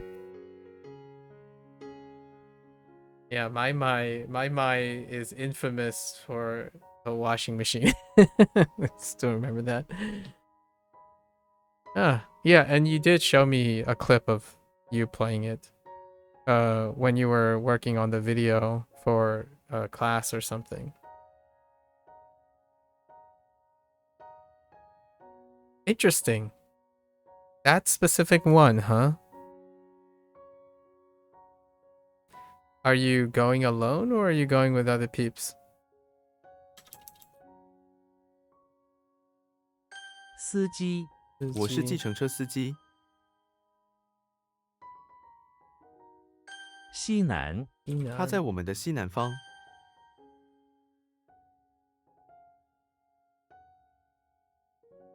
喜庆婚礼的气氛非常喜庆。With your family? Does your family play? I think that's adorable if your family plays. You guys still have arcades there? Like how like how much is like art? How big are arcades? Are they attached to cafes too? Oh, only you play only? Secretly, your parents are DDR, like, you know, Step Mania fans, right? That they're just busy breakdancing on the what is it, on the Groove 4, you know, something like that. I know you. I'm kidding. Your arcade usually are inside shopping malls. Okay, yeah, yeah. That used to be that used to be a thing in the United States. I don't know if those arcades are still there anymore. I don't think arcades nowadays. There's these like very hipstery recreational hobby centers that have they not necessarily arcades. They're more like they're closer to the internet cafe kind of thing going on as opposed to your shopping mall arcades. And they're not that many around here. Kind of miss those days. I grew up with arcades. I usually just stand there and look because none of that money quarters.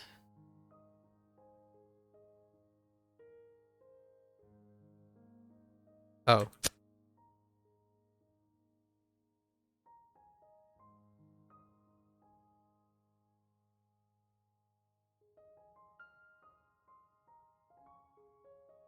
Hmm. Interesting. Okay.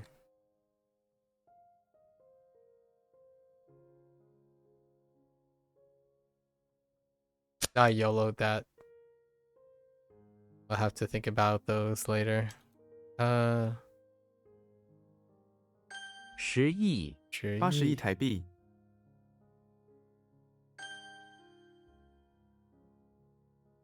So when are you going? Soon? When are you going?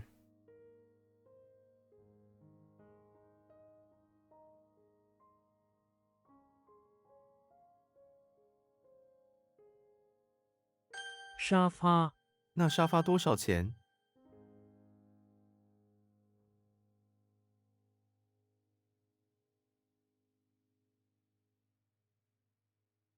判断我的判断是正确的。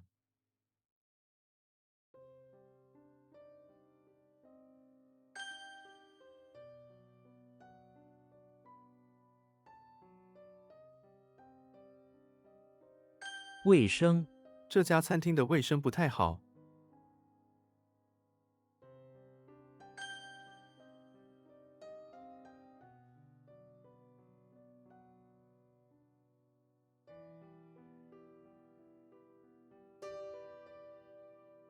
Anyways, 6月了，6月了。即使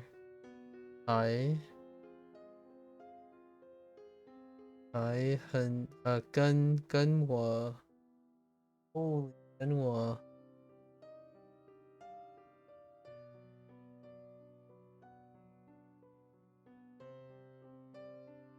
I'm going to play in the afternoon.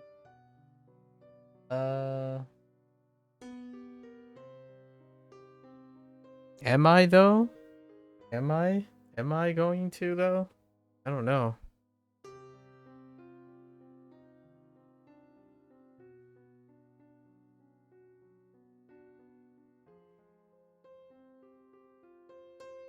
It is so hard to see characters.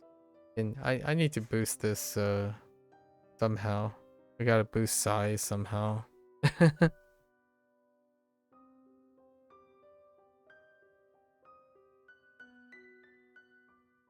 6 month time, huh?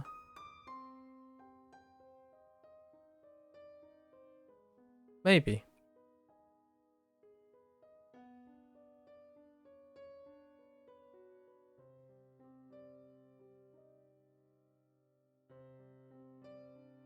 Winley 婚礼的气 what is that 非常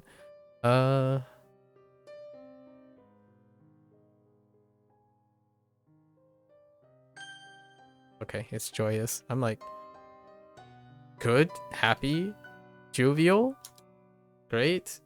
And what am I looking at? Oh, right. I missed the wait. Huh.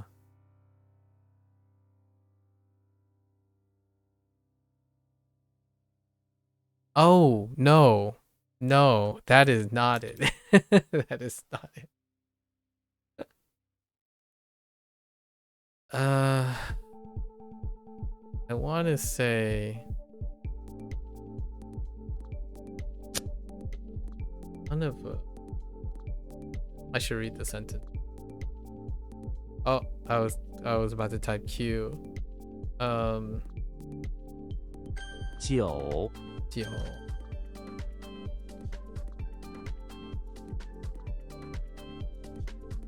树根树根从土壤中吸取水分和养料。 You're gonna go? Take care, turn. Good luck. Happy birthday. 誕生日おめでとう。Turn.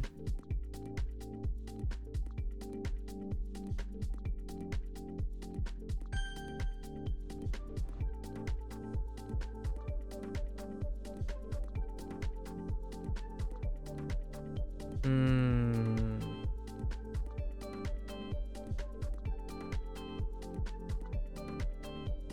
隔离他被隔离了2周。 Thanks, or you can say otanome, yeah. Because we're friends. You say that when we're in a personal space. Yeah.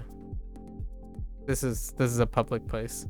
So personal space, of course. Yes. Stay formal in a public space.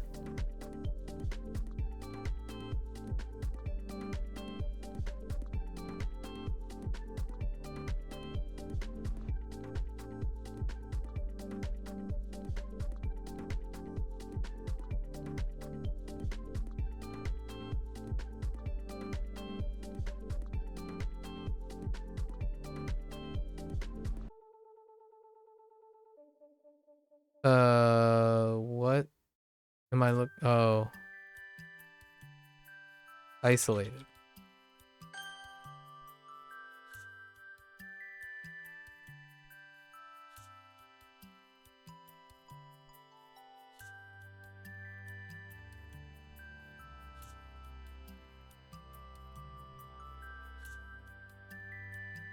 "前夫她恨她的前夫。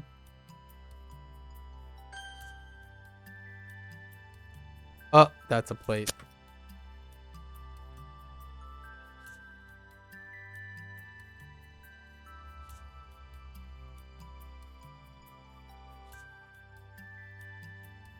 What? What is... Oh. No. What? Wait. Oh. It's fine. Oh, so I need to silence that.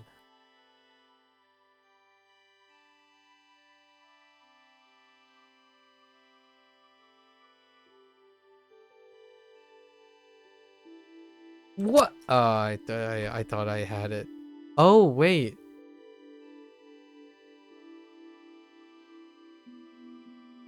No.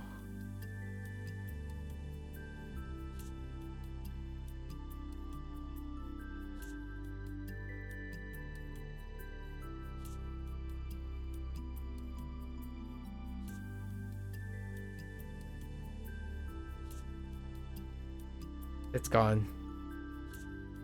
Not it. 打雷昨天晚上突然打雷。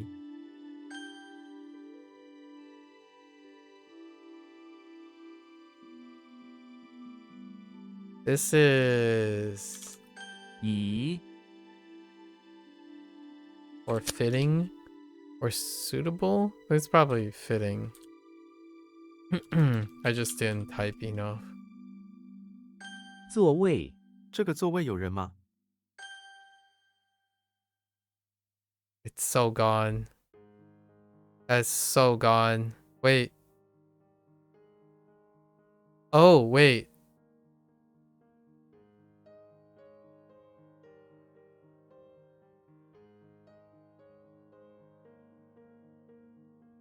No, it's so gone.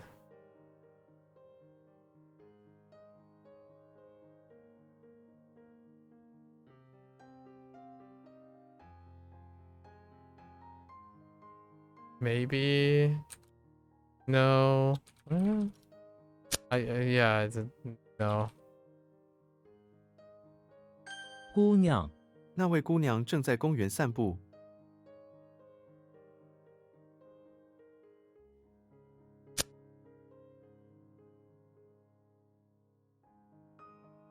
I guess you don't. I guess that's not acceptable to.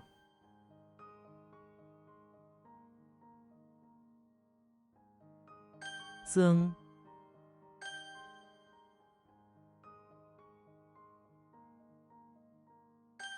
Or suitable. Yeah, that's fine.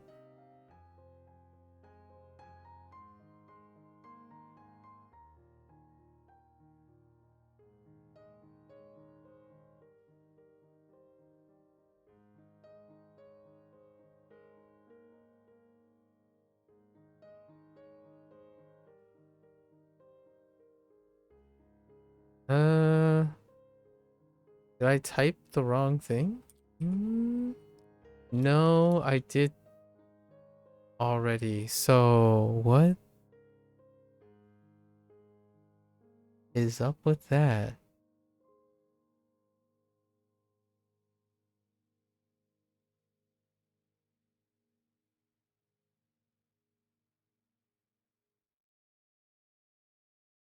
Oh, maybe it's like.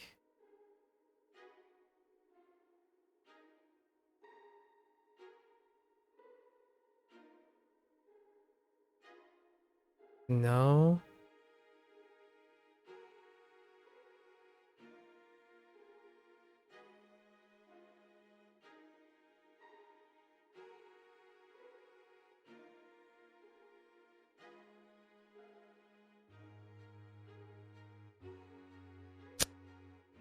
I'm drawing a blank there too. Oh, this is really aggravating here.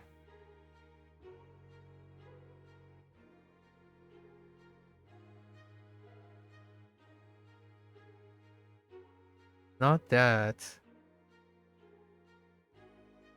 No, not that. Or that. Or that.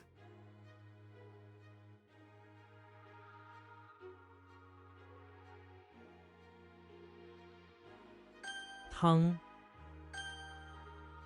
Yep. Went through all the ones that I had trouble with that looks like this. Uh,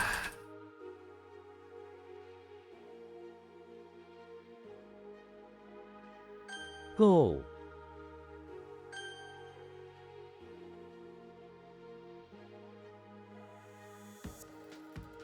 被，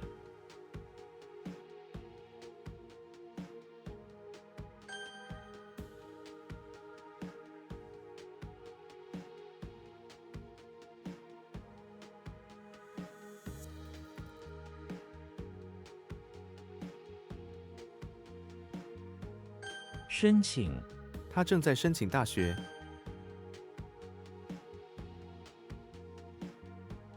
组，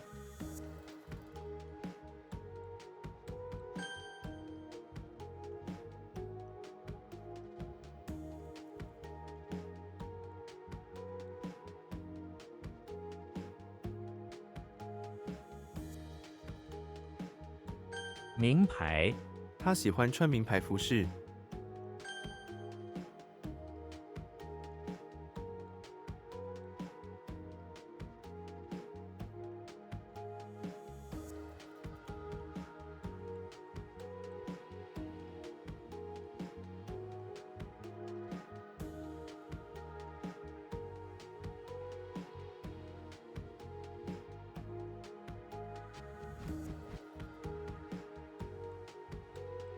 转折点，搬到台湾是我人生的一个转折点。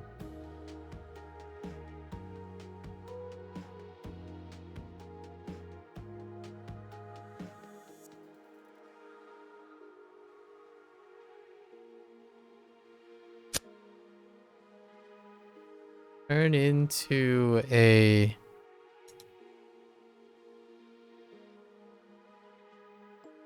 How's another way to say that? 闪亮，他的眼睛闪亮着喜悦。 Oh, wait. Sparkle? Sparkling?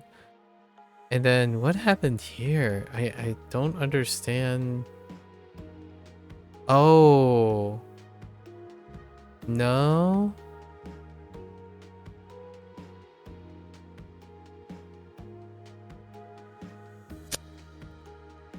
I don't... Huh.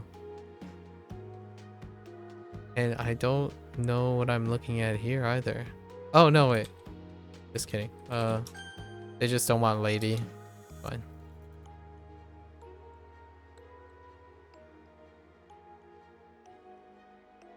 How do I make it like... Oh, turning point? How do I not have breakpoint? I swear I added this last time. 力，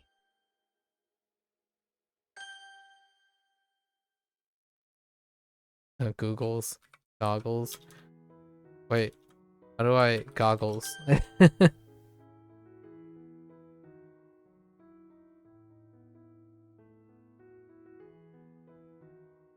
Oh no. Oh no.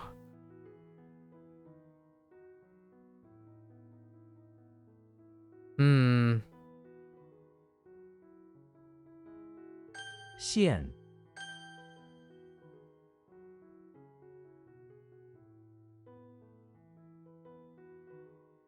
雷达，雷达可以用来探测飞机或船只的位置。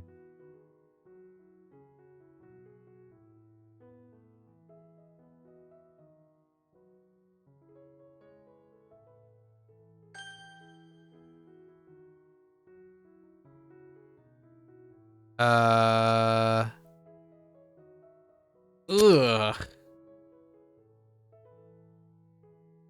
Failed. 当地，当地习俗。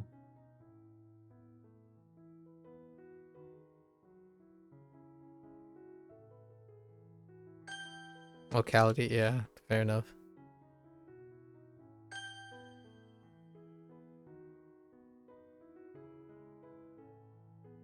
闪电，闪电的速度非常快。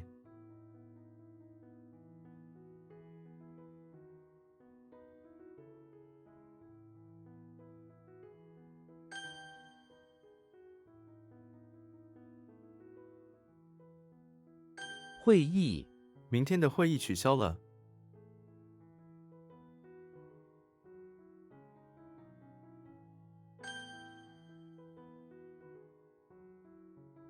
I'm going not so quick today.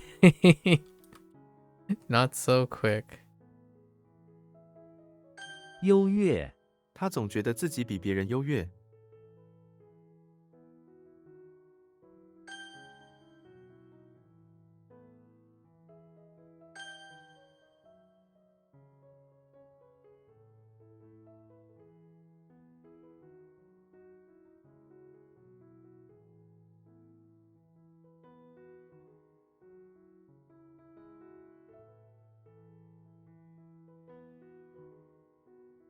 毕业，我明年就要毕业了。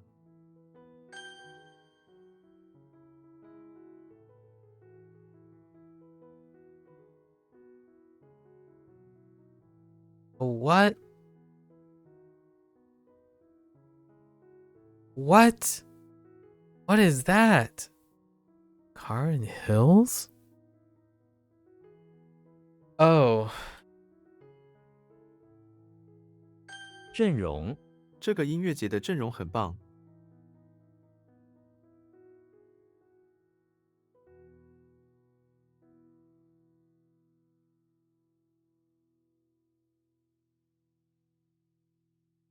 I I'm drawing a blank. Oh no, 阵容.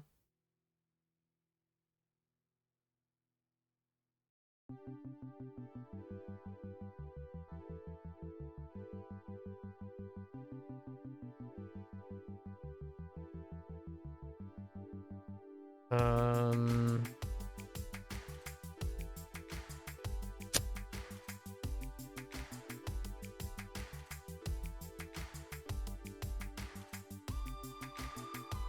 Hmm.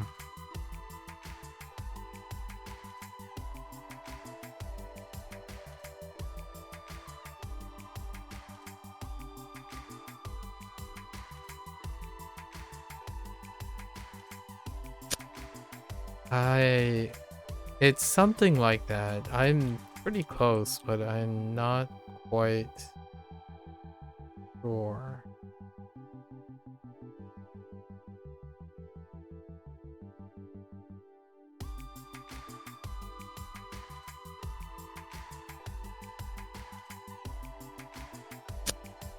I'm drawing a slight blank on the left one.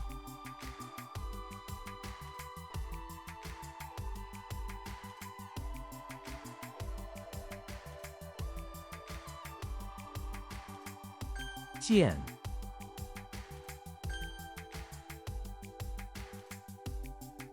So this is definitely a blowgun, right? But right?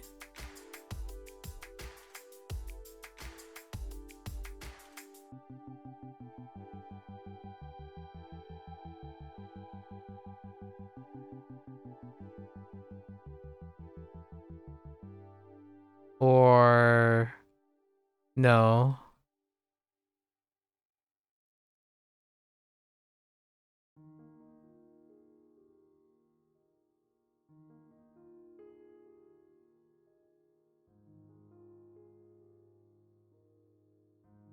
No. I don't know what I'm thinking of right now. 碗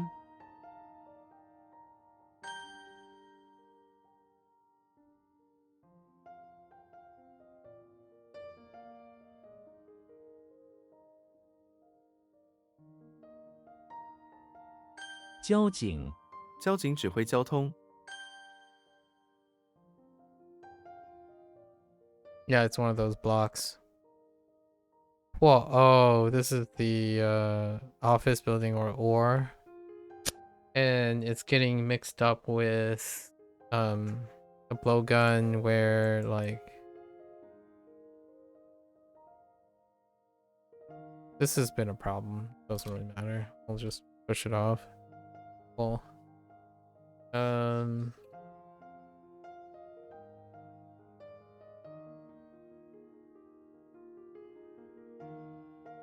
Not. I think I typed the same thing twice. And then I don't understand what's going on here either.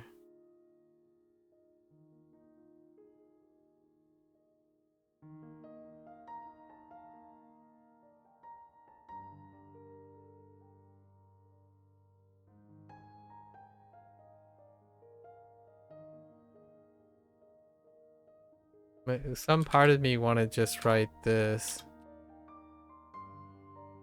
Oops, I typed the wrong thing. Oops. Oh, it's not.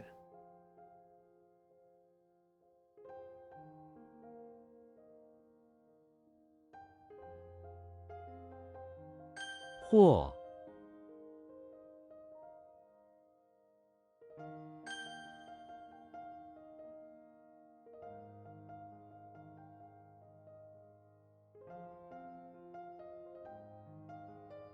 I thought it was like something like this. No. I don't know.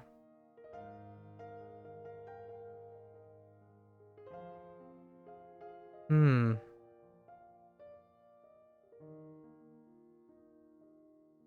注意注意他说的话。 Hello there, Parthi. Hello, hello.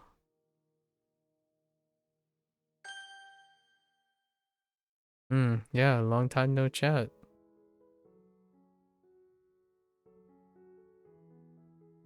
Oh.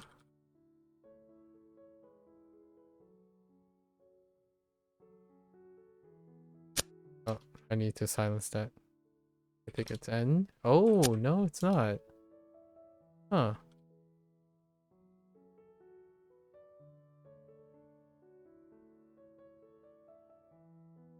Life's been alright. How was your life been going?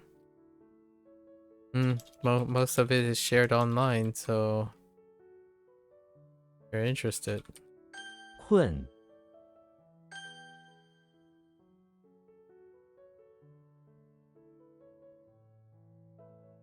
江水，江水清澈见底，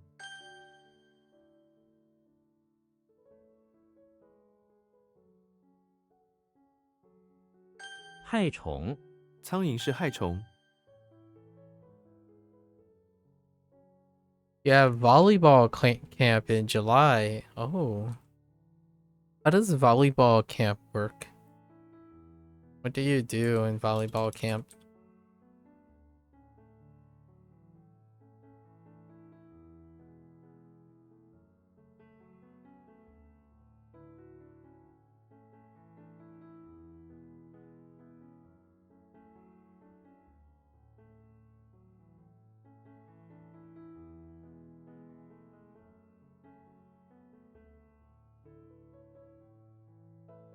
售票处，售票处在大楼的1楼，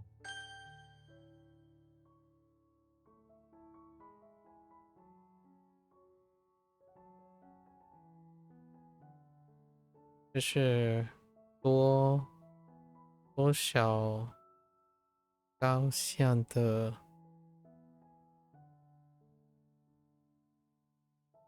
we're gonna block this out. 新生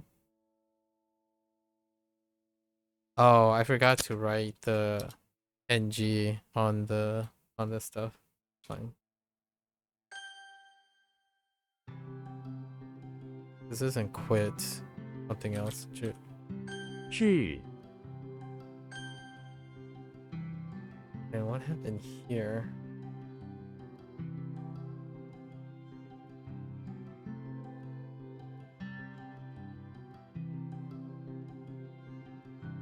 Wagon fur.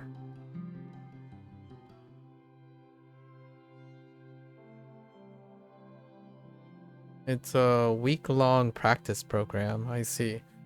For 1 week? Did I finish Duolingo? What? No, I didn't.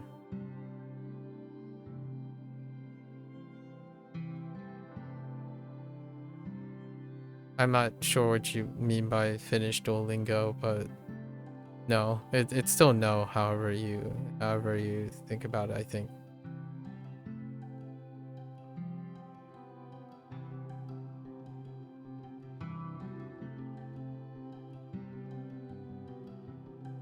Crust. Don't think it's what? I could have sworn I silenced it the second time, but guess not.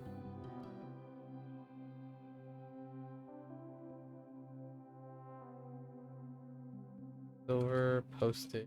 How did the silver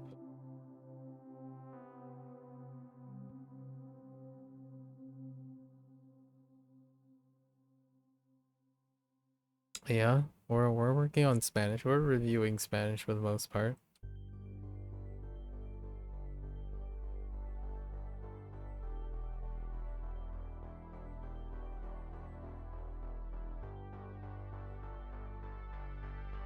Silver postage.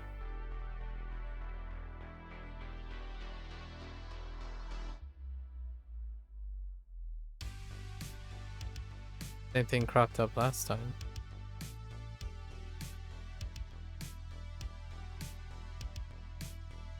Yeah. No, we doing stuff, you know? We doing stuff.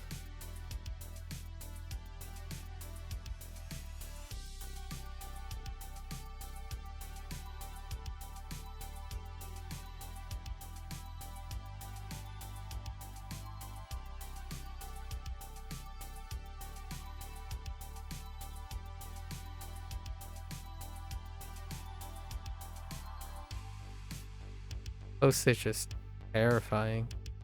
I'm gonna hop off. Yeah. Enjoy your summer, Parthy. Good luck. Good luck with everything. Good luck with your volleyball camp and practice.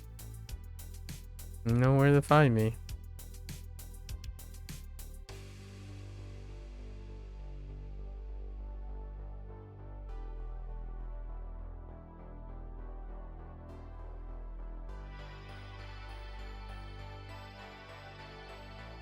Oh no. 冬季，冬季是4季之一。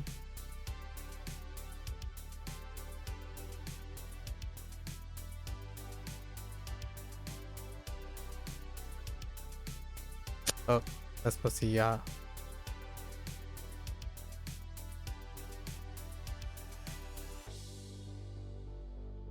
尾巴，一条大鱼的尾巴。一条的大鱼的尾巴。火，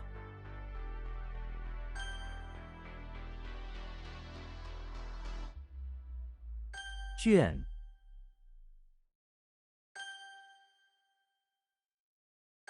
呼，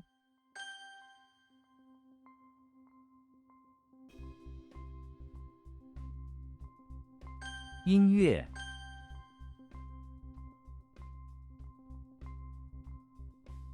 冰块，冰块在热水中溶解了。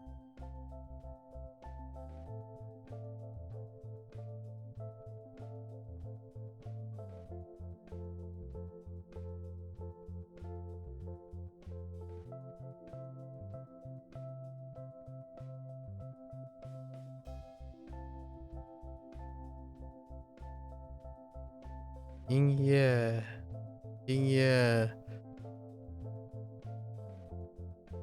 Something. I cannot remember that one either. Dude, I gotta go over postage. I think most of the postage stuff suck. Because postage is like mouth. Everything gets lost. Trying to bootstrap. Oh.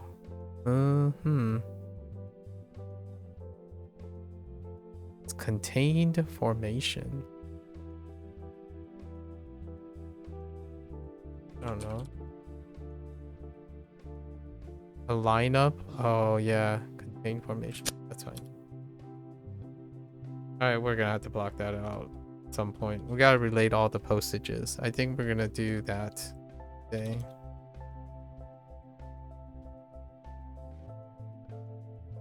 补充，我们需要补充我们的米。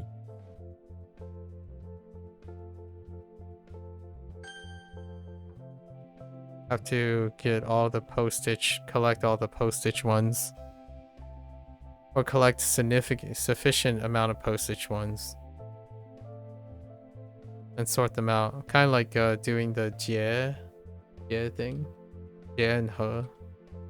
But specifically postage. Postage component. Terrifying.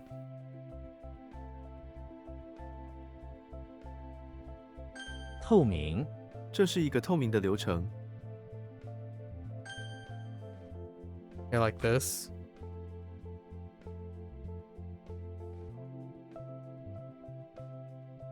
Yeah, I don't want to spend more time on this. Yeah, it's G. What did I write before? Oh, I didn't write anything yet. "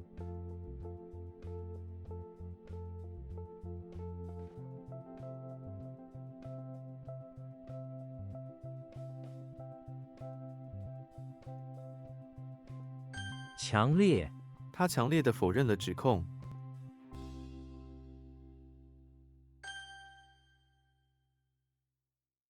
Oops, that's the reverse.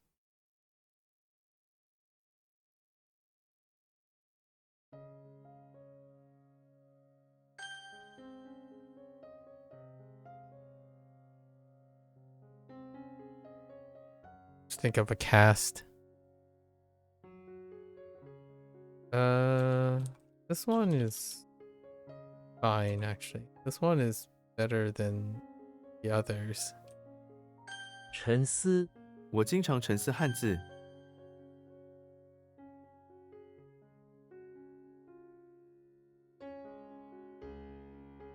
背，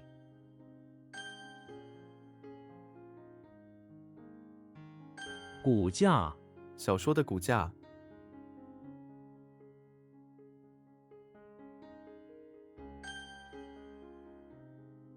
哦，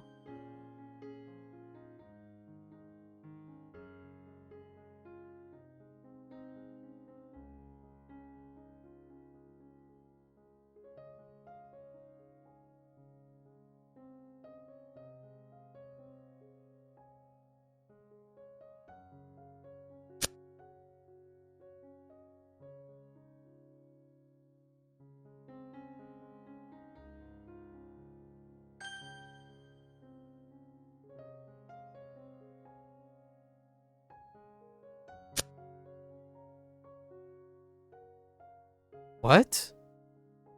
Oh, I'm getting the second part. That's what made it not really.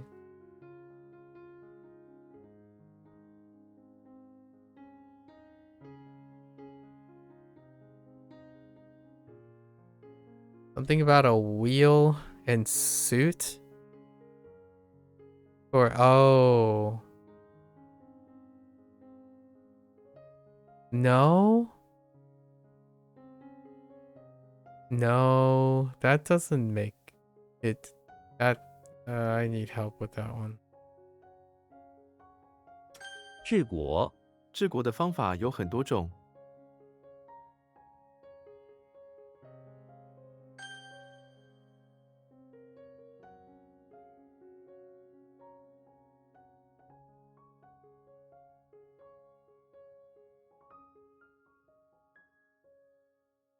后，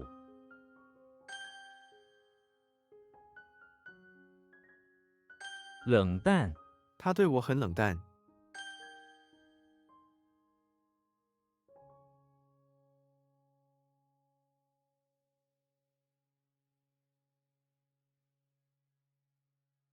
足球，他们正在踢足球，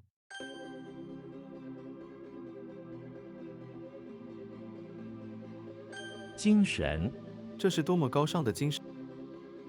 Oh, I need to go back to that. How did they do Shun? Shun was the problem.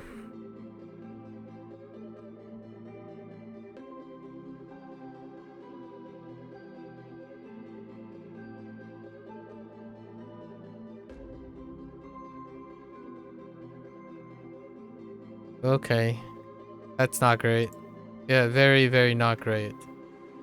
But I had the tone incorrect that whole time. And that's why none of this stuff worked. Hmm.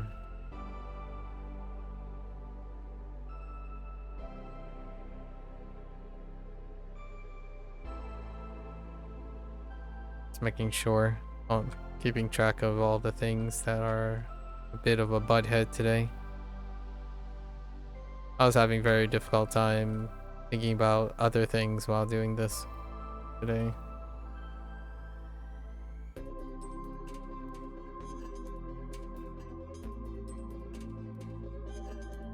记，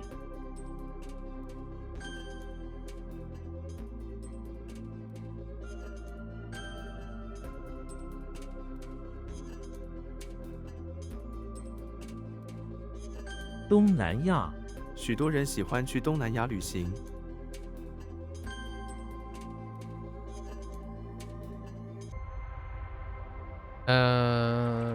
Yes. 森，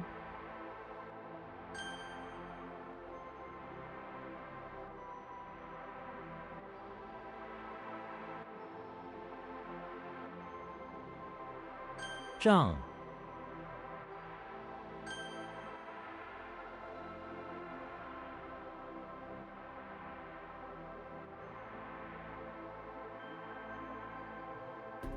出场，绝不让废品出场。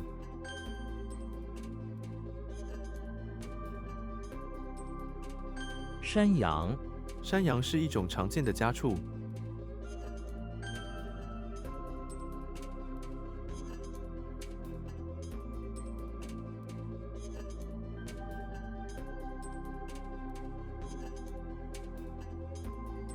性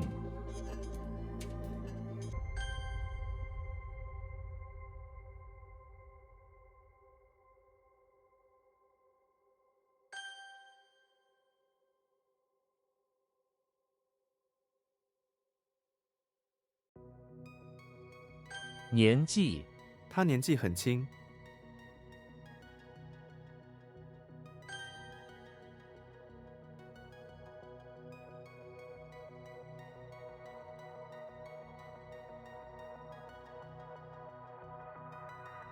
时钟时钟坏了，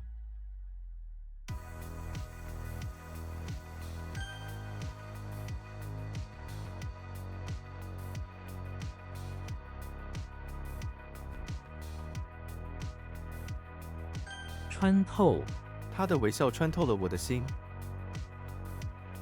穿透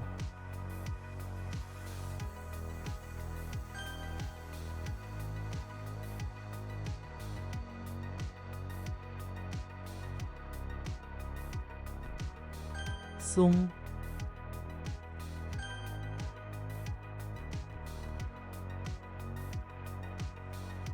改变他改变了主意，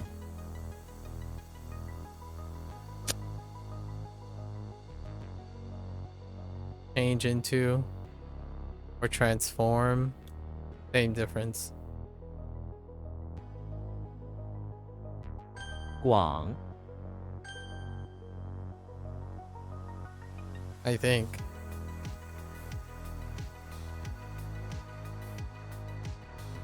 Oh no, that's that's Japanese. What?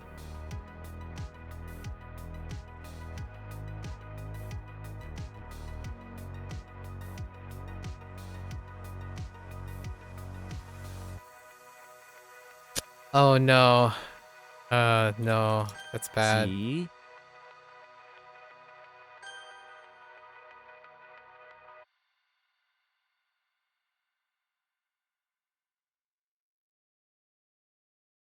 Uh-oh.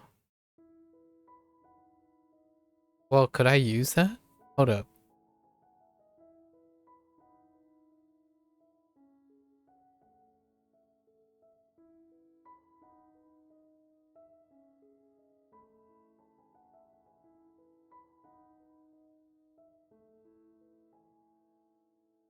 No. No, I can't. I can't use that.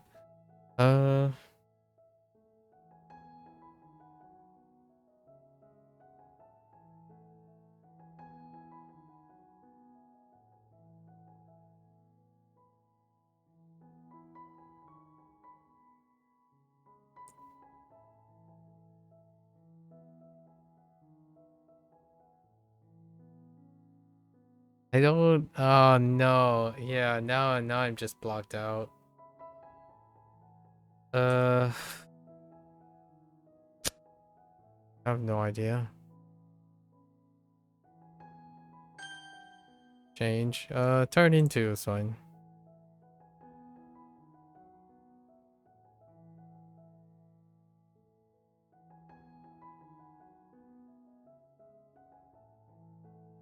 害怕没有什么可害怕的，行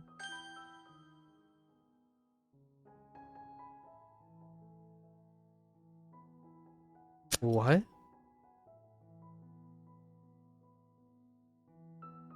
现金我用现金付款，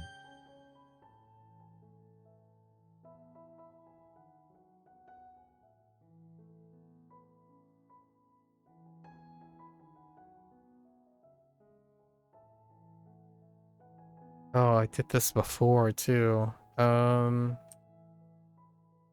Yeah, I did this before. Uh.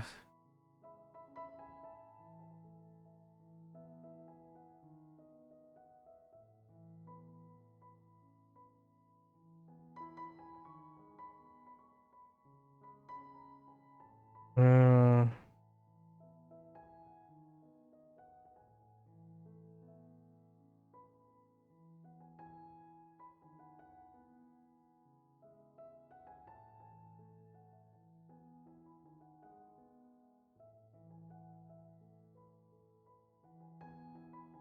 Drawing unnecessary blanks today. Okay.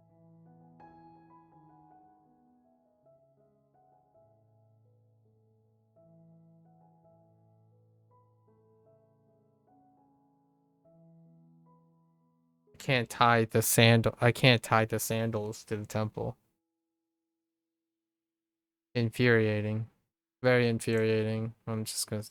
Yeah, it's die.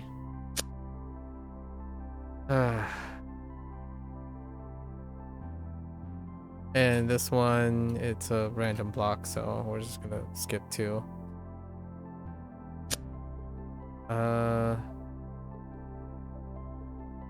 Yeah, random block.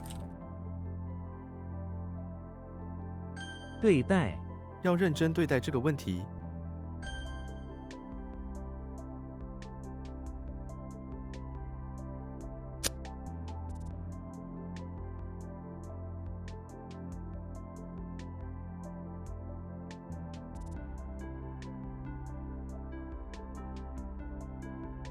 What?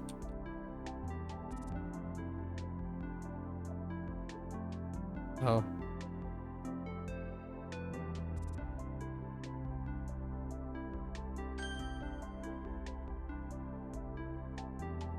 职业， Okay, so the thing that really threw me off, not the last 2. The last 2 was fine.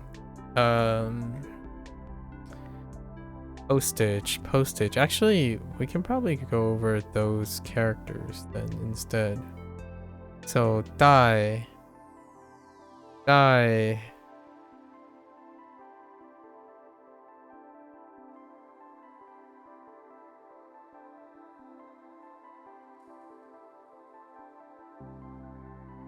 There's 2. There's die. 带货. 带货.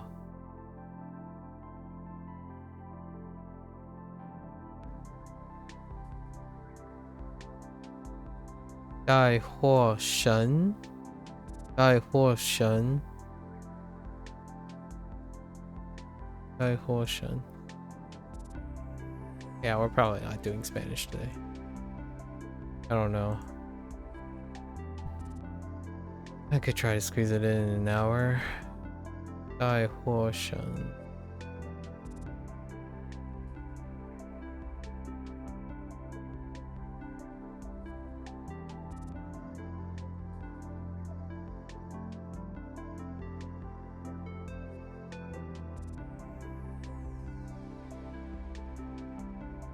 And then it was the bugle in the ears.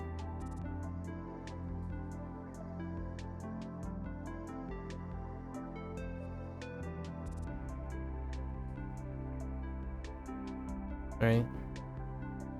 只带货人只 That it.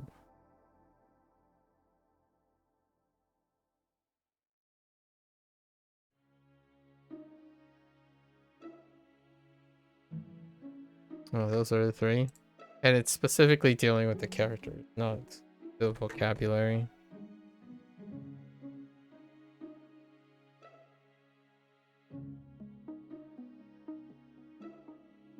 It was very difficult to do converse while I was doing this today. Too many weak characters together.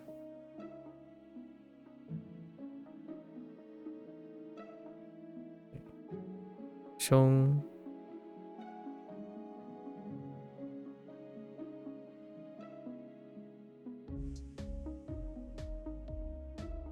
Tren.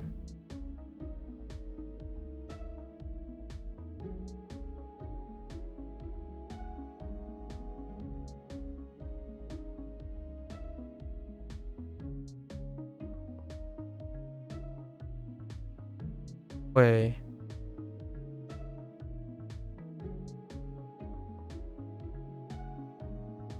Right? Yes, Wei.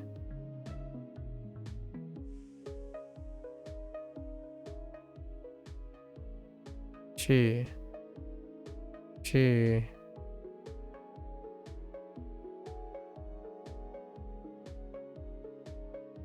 邀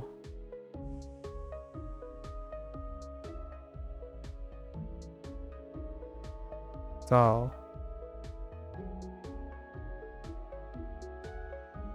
聊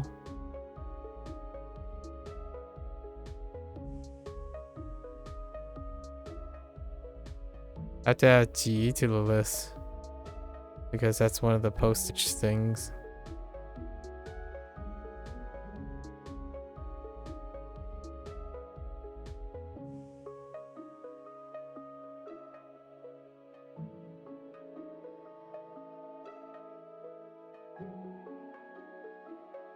玉米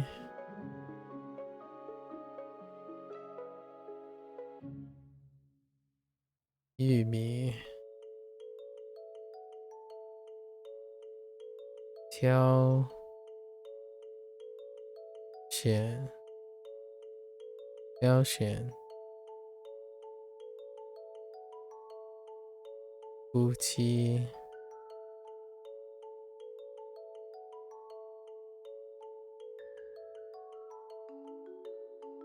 还花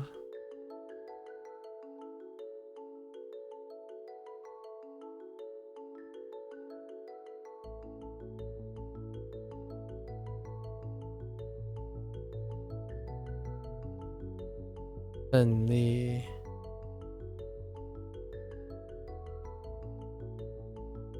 ，oops，奋力南瓜南瓜。Oh wait.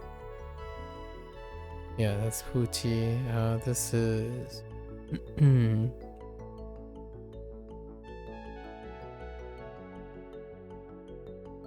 未婚妻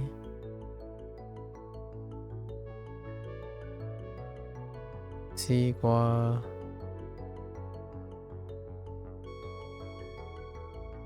挑食 ，oops， wait， 挑食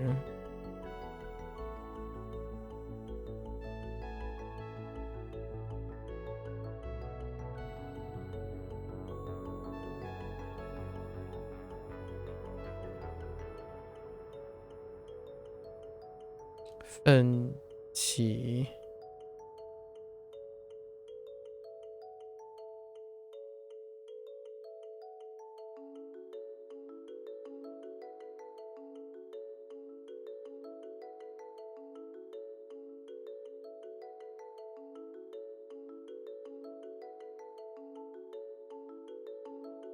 进谁？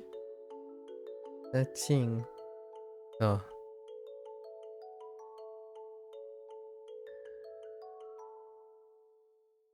进 no 降水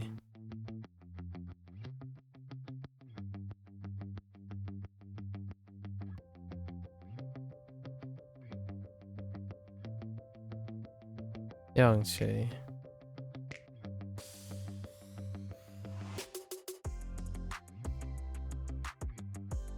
雨香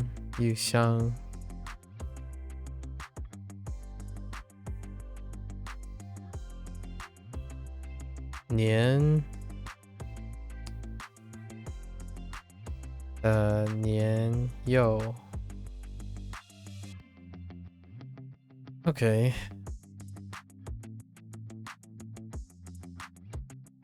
Xena in front of the temple chilling with her elder brother Zeno the warrior monk.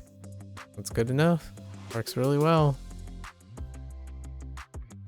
Then we have Quasimodo in front of the pawn shop, putting on his newly acquired headdress.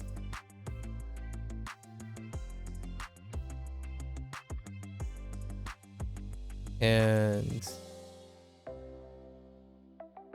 paper clipping some paper clipping its headdress on grabbing some stuff to make his mouth look a little bit more natural so he can break into some circles, right?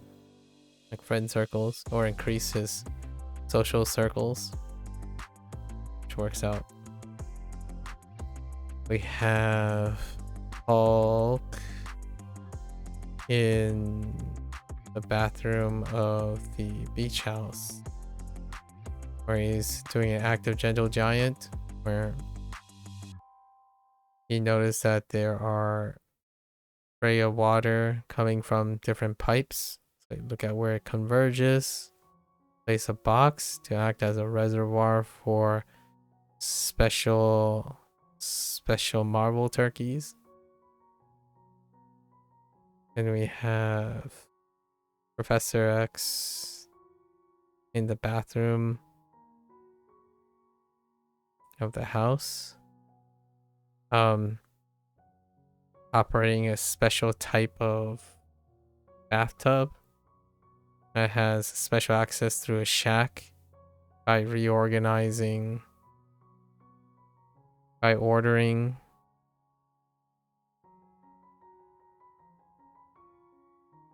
a series of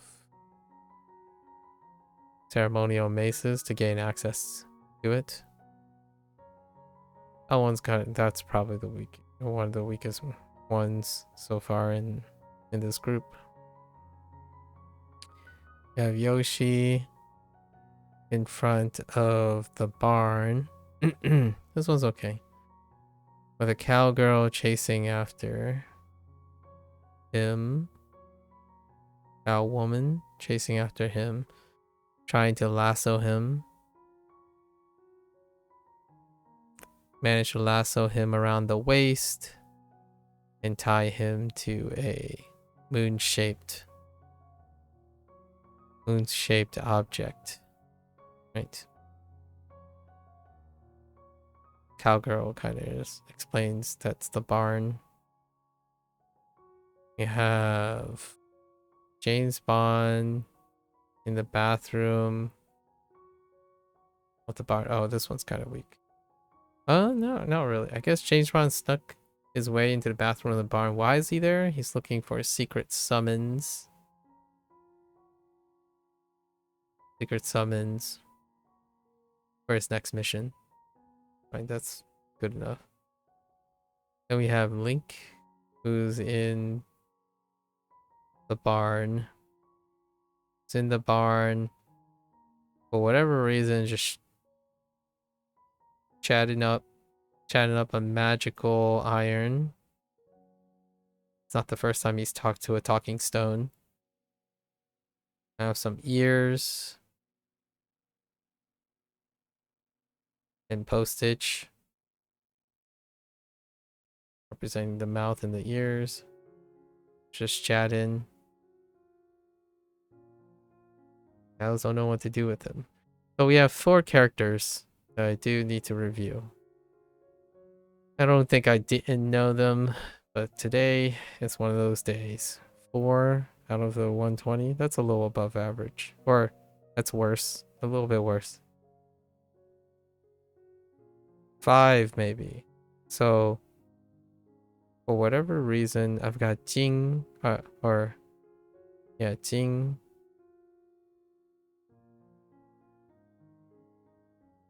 Oh wait, it's the whole thing.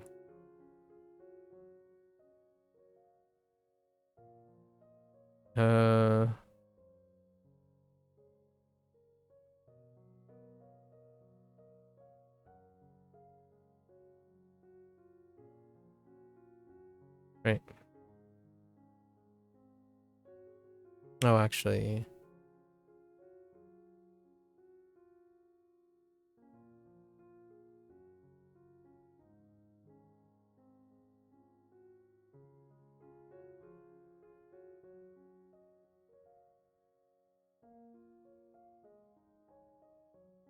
What was this for? Essence or spirit? which was also attached to another one that I kind of screwed up. Shen.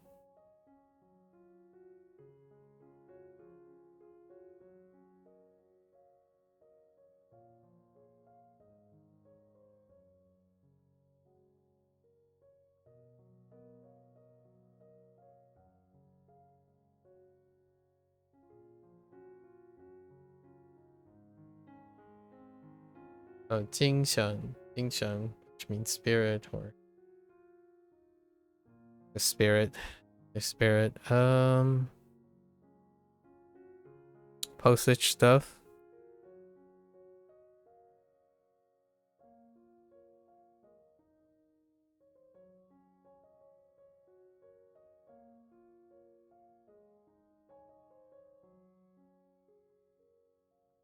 This is G. Just immediate.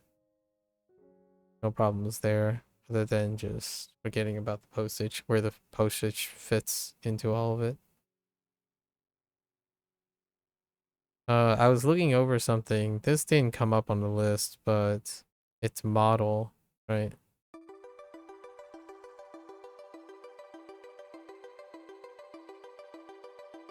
I want to say it's model.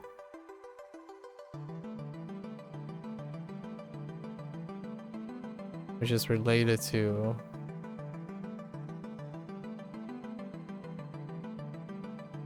right? This would be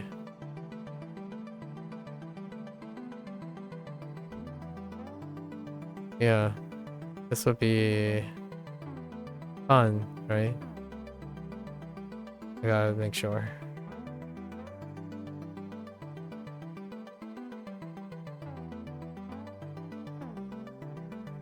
Oh no, it's not. It's not. Fun is this bottom character is not the same. It's car. So what is that?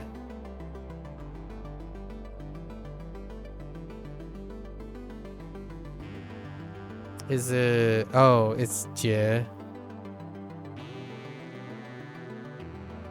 No. Yes.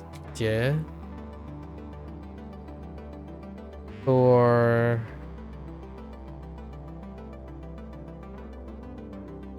yeah, for festival. Yeah, okay, that's fine. Oh, we can add Jie to this. That would be what I would use now from now on, I guess. To link these two. Yeah.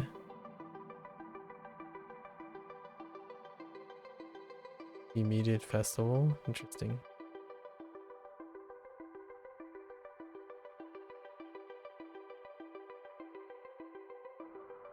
I had more and now I have forgotten.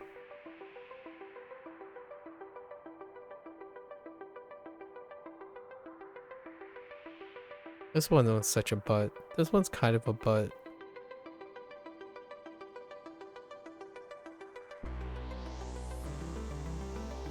Time is 11.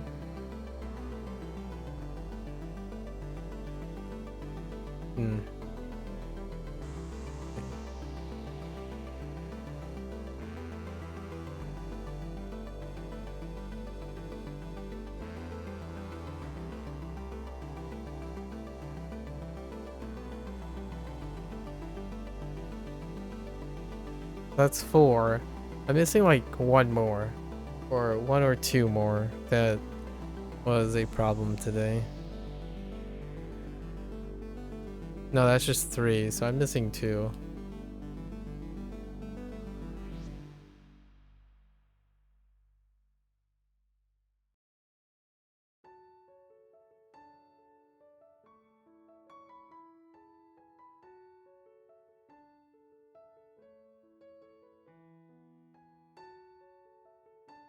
It's disappointing that I don't remember them.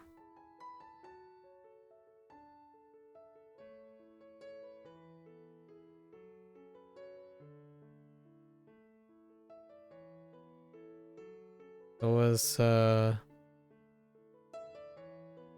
2姑娘. I forgot to silence that. There's also 尾巴. Need to silence that too.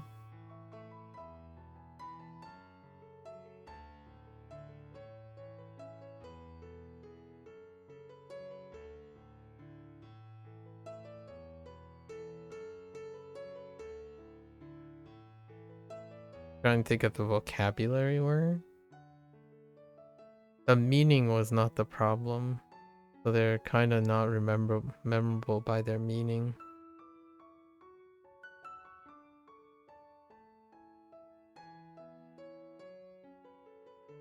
No idea. This one threw me off so long.